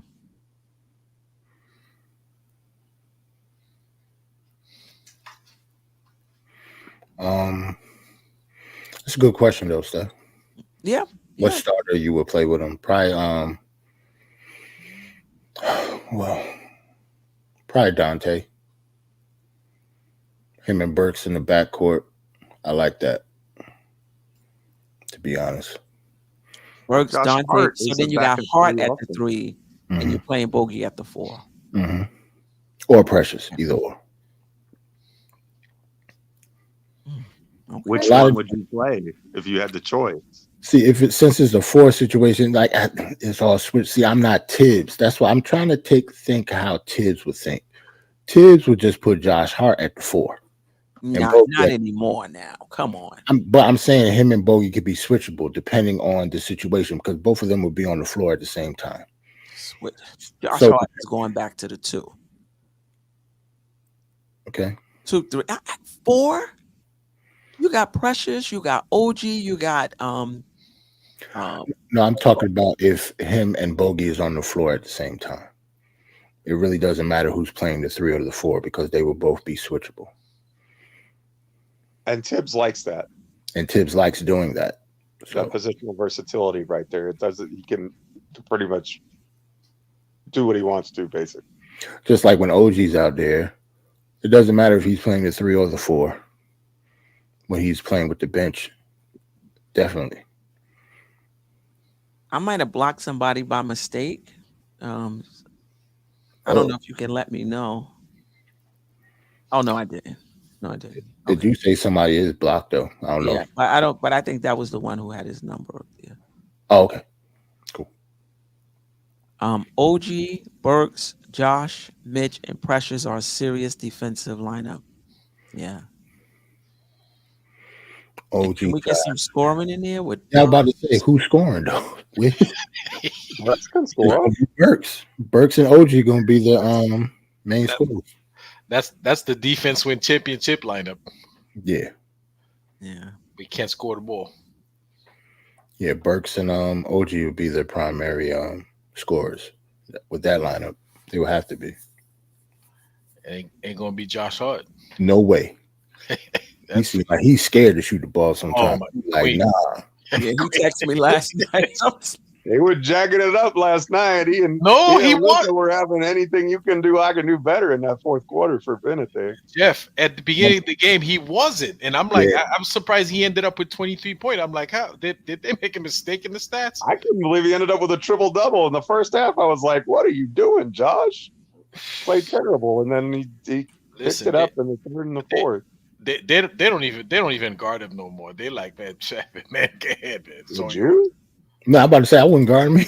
I wouldn't guard it. They don't check him. Yeah, I hear you, X Production, and I think the defense wouldn't be that bad. Dante, Bogdanovich, Burks, OG. Oh yeah. And the second unit, Dante. I think Tibbs has done a better job this year, kind of mixing and matching lineups and having different guys play with different I want to go back to he's done all right. I want to go back to something Queen said at the beginning of the year. She was like, last year we had a team that shot a bunch of 3-pointers but couldn't make any. Right. And now we got a bunch of folks who shoot 3-point. We're not going to stop shooting them. Now we got a bunch of folks who can make them, though. Yep. A bunch of folks who can make them. Burks and Bogey are going to have the green light to just let it fly, and those two can shoot the lights out of the ball. And Dante's been superb. I mean, that's like a video game, that guy. And he's getting better and better, man. That's scary. Yeah, who's getting better and better? Dante DiVincenzo, man. We got remember we talked about our sleepers at the beginning of the season, and I was Dante still hasn't reached his ceiling. I remember reading some articles, and they were saying due to his injuries, he really hasn't had an opportunity to get consistent play. And I said he might have a breakout season. I said that earlier on, and DiVincenzo. I don't know if this is a breakout for him. I would have to compare it to his stats with Golden State. I didn't watch him at Golden State. It's a breakout for him. It's a breakout. He never had 6 games averaging 30 points a game. I know that. It's like he broken out all over the place. Breakout for him in every stretch of the imagination. He's a way better player than he was before. So he had a breakout season. A lot of people's like, oh, he's limited. I'm like, that's what they would do to the injuries. He might. So he's yeah, the perfect 2 for that starting lineup. I know that. Perfect 2, especially next to OG and Brunson. Yeah, like when we healthy, that 1-2-3 combo is insane. Yeah, and you saw Randall and Allhart starters are phenomenal, and then if you can bring in the bench, like we've been talking about, oh, golly, just get healthy, boys. Let's go. Yeah. All right. 3 minutes 30. Been on 3 hours and 30 minutes. Any last words? Anything we didn't talk about before we get out of here? Salute to the chat. Salute to Jerrell and Ajay. Always so much fun. Queen, thanks for having us, letting us talk about the trade, and it's good to have a night, even after a loss, to be so optimistic in Knicks Nation. I like the vibes. I like the energy tonight. It was really fun. Definitely. So hopefully they they carry that forward in their performance on the court. I really want that Pacers game tomorrow night. Like I really feel like it's an important game for us to win, especially since it's at home. And the reason I say that is because I think they're like 4 games back of us in the standings. If you can make that 5 and just put that distance, you know what I mean? Just keep them like at an arm's length in that rearview mirror like that. I think that's huge. You know, I don't want to have, you know, I don't want them getting close and feel like they're within striking distance. I think OG and Randall start as soon as they step out the locker room if they're healthy. Yep. Yeah, they're not coming off the bench, either one of those guys. No way. Yeah, I don't think so. What a time to be a Knicks fan. Yeah. No doubt. Jerrell, go ahead. Oh, Ajay, you want to say something? No, I was gonna say shout out to the chat, man. 226 likes.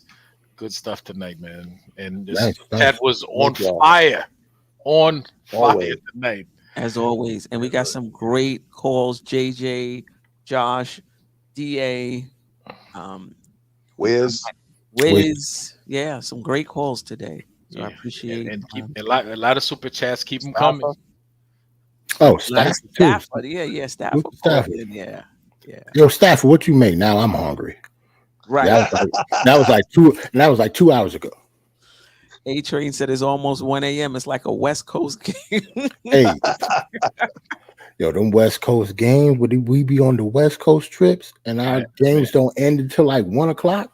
I hate those. And thank God there's like once or two short trips a season or something. Hey, yo, the X Productions didn't give us no tomatoes. We good. Yeah, let's go. We didn't get tomatoes, but somebody got tomatoes. I think some of the callers got tomatoes. Oh, probably. Yeah, some of the Maybe not from X Production. Maybe you can't diss the callers before the show ends, Ajay. What are you doing? No, we're not dissing. I'm just saying they got tomatoes. I'm just pointing it out. Of course, why point it out? That's what I'm saying. Don't be discouraging the callers. He on McBride. Listen, I need somebody to love me like Nick Yak loves McBride. We all love you like Nick Yak loves McBride, Queen. Don't be acting like we don't. McBride will be better than Quickly. He's the better shooter and defender already. Okay. And he will be traded like Quickly. Right. Quickly. If they think, it could help us win, Yeah. Listen, Jerrell, Ajay, Geoff, there's no channel without the panel, as I often say. I appreciate you guys rocking with me every week, making it a fun show. You guys, analysis is sharp.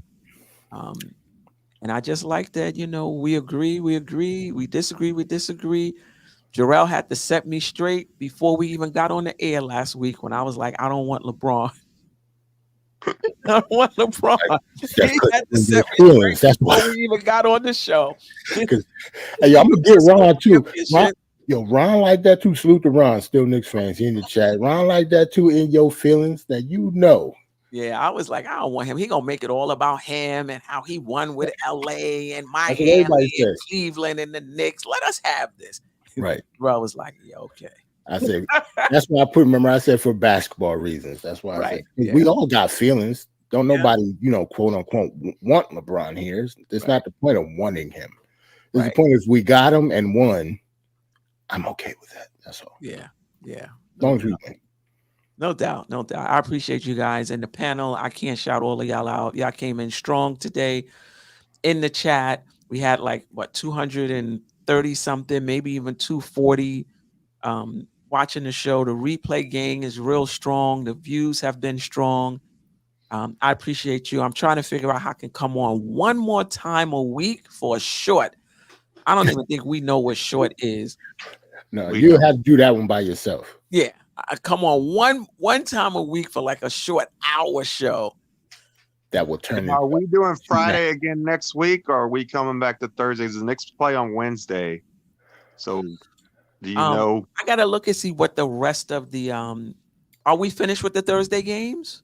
I don't know. I'm asking. I think it was February and March was the Thursday game.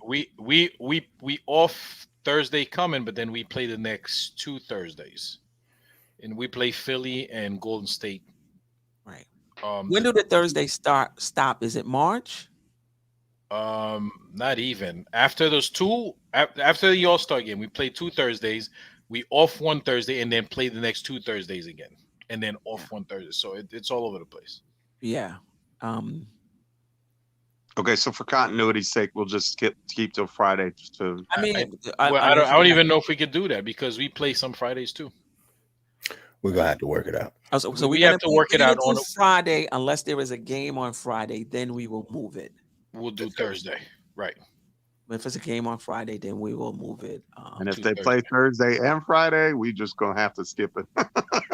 Yeah, there's actually 2 weeks. The 2 weeks in April, we play Thursday and Friday, both weeks. Right, but then we still got Wednesday then. Yes, and Saturday. Whatever. Whatever. I'll say we just be, it'll be one day a week. We'll work it out. Listen, if you guys have your notifications on, yeah, you wouldn't matter. You'll know when we go live. I appreciate all of you. The channel is growing, and it's because hopefully it's because we're putting out good content, but it's also because you guys are in the chat, chomping it up. And the level of conversation in the chat, it's just high level conversations in the chat. We did that poll it wasn't a poll, but we asked people how long they've been watching the Knicks, and it seemed to be an older crowd. I don't know if that has something to do with it. Queen. So last week in the poll, you asked, it wasn't a poll. You asked the question, and then somebody said 89. He said, "Wait, is that your age? Or is that the year you started watching?" Because everybody's so old, you don't know. Like, you gotta be specific. No. They started watching 89. You see, Josh called up here and called us old on the low. He was like, "Yeah, I haven't been a fan for as long as most of the people here in the chat." I was like, "Yeah, we're old, Josh. We're old."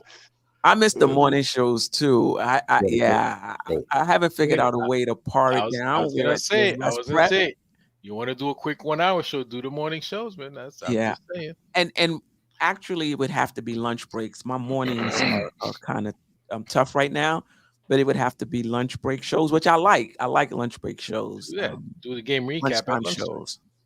I like the lunch game shows too. Yeah, lunchtime show. Yeah. Do the game recaps at lunchtime. Knicks just play so many games, though. AJ just wants you to work stuff. That's what he ain't gonna be on none of them shows. It's just I can't. I'm gonna be at work listening. I'm gonna be enjoying the shows. He ain't gonna be on none of them. He was like, "Can we do a show?" I said, "Well, the Knicks play." He said, "Ain't nobody gonna be watching that game. We should do a show during the game." I'm not gonna lie. I was gonna say, Steph, we might as well just do it because don't nobody care. Last night, right? It was a bomb game, man. Nobody's watching that game. I was We was all watching that game. What you talking about, AJ? Nah, we all saw dudes and that guy's life. Listen, if we had a show, that game would have been background noise for me, man. Yeah, I would have been just watching it like I watch every game here without be, doing the show. It wouldn't have meant anything to me, really. I did want to win though, and I was getting mad. That's why I was like, "Yo, I'm really a Knicks fan." We missing half our roster. I'm up here pissed we lose it to Dallas. Yeah, when it was 18, I was like, "Oh man, come on, where's the fight? What are y'all doing?" Right, I was mad. Charlie Brown Jr. is playing 20 minutes, dude. Relax. I'm seeing Taj up there have a almost heart attack every time he go up the court. Right. I was getting annoyed too. I saw Luka hitting a shot that he got that face on. I'm like, dude, you're playing half a team, man. Come on, man, relax. You're playing half a team. Right, balling against Jacob Toppin. Stop playing. Right. Nick Yak, you already helping. Just being in the chat, spurring the conversation along, getting under my skin with all of this McBride. You helping. Like And Mitch, hitting that like button, Nick Yak. Your participation in the chat, man. Yeah, it's the vital. chat is on fire. This is what makes the show go. We actually like disagreements. At least I do. I can tell you wrong. I can tell you wrong and move on anytime. You know what I'm saying? I'm cool with moving on. It's like you wrong and I'm out. You know what I'm saying? It's all good. Yeah, it's definitely all good. Shout out to Still Nick fans. I know he has his show tomorrow at 11 o'clock. Ron He's about to try have to go longer than 3 hours and 40 hours. minutes. Queen, call it what it is. It's a full shift. It's an 8-hour show. It is though. It's a regular work day for Ron. Yeah, no doubt about it. I should be able to tune in tomorrow too. I always got a lot of paperwork to do. I love listening to podcasts while I'm doing my I listen when I'm working too. Yeah, so for sure. That's why I want the lunchtime show. Just saying. Yeah, I'm we gonna AJ gonna stay on your head about that show, man. I'm saying. That's like Bam Adebayo injuring folks. He ain't gonna forget about nothing. Well, we already know AJ hold on. He might have just let go of that Brooklyn game 2 years ago. He still hate No, Reggie he didn't. Miller. No, he didn't. He still hate Reggie Miller. Wow. Don't you? You hate Well, Reggie. I still hate Reggie Miller in I defense. still hate Reggie Miller. Yes, I am not a violent man, but I would punch him in the face today. Wow. I can't stand that. 30 years ago. Wow. What do you mean 30 years, Jerrell? We could still watch the videos, man. We can still see them. The scars run deep, Jerrell. The scars run deep, man. I see. East Blue Drew said AJ need that max extension. AJ is definitely a team player. You the Deuce McBride of the show. Yo. You grind it out every show. Tibbs love you, bro.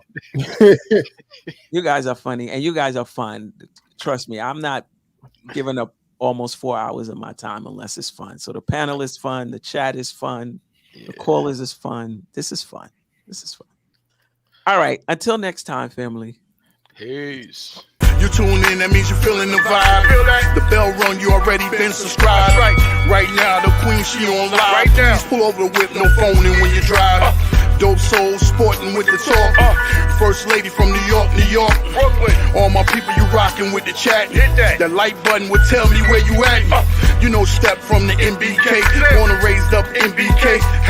Hey, real lady, where she holding it down. No matter way how you feel, she gon' greet you with a smile. Sister, you one of a kind. Yes. Oh, sister, it's time you shine.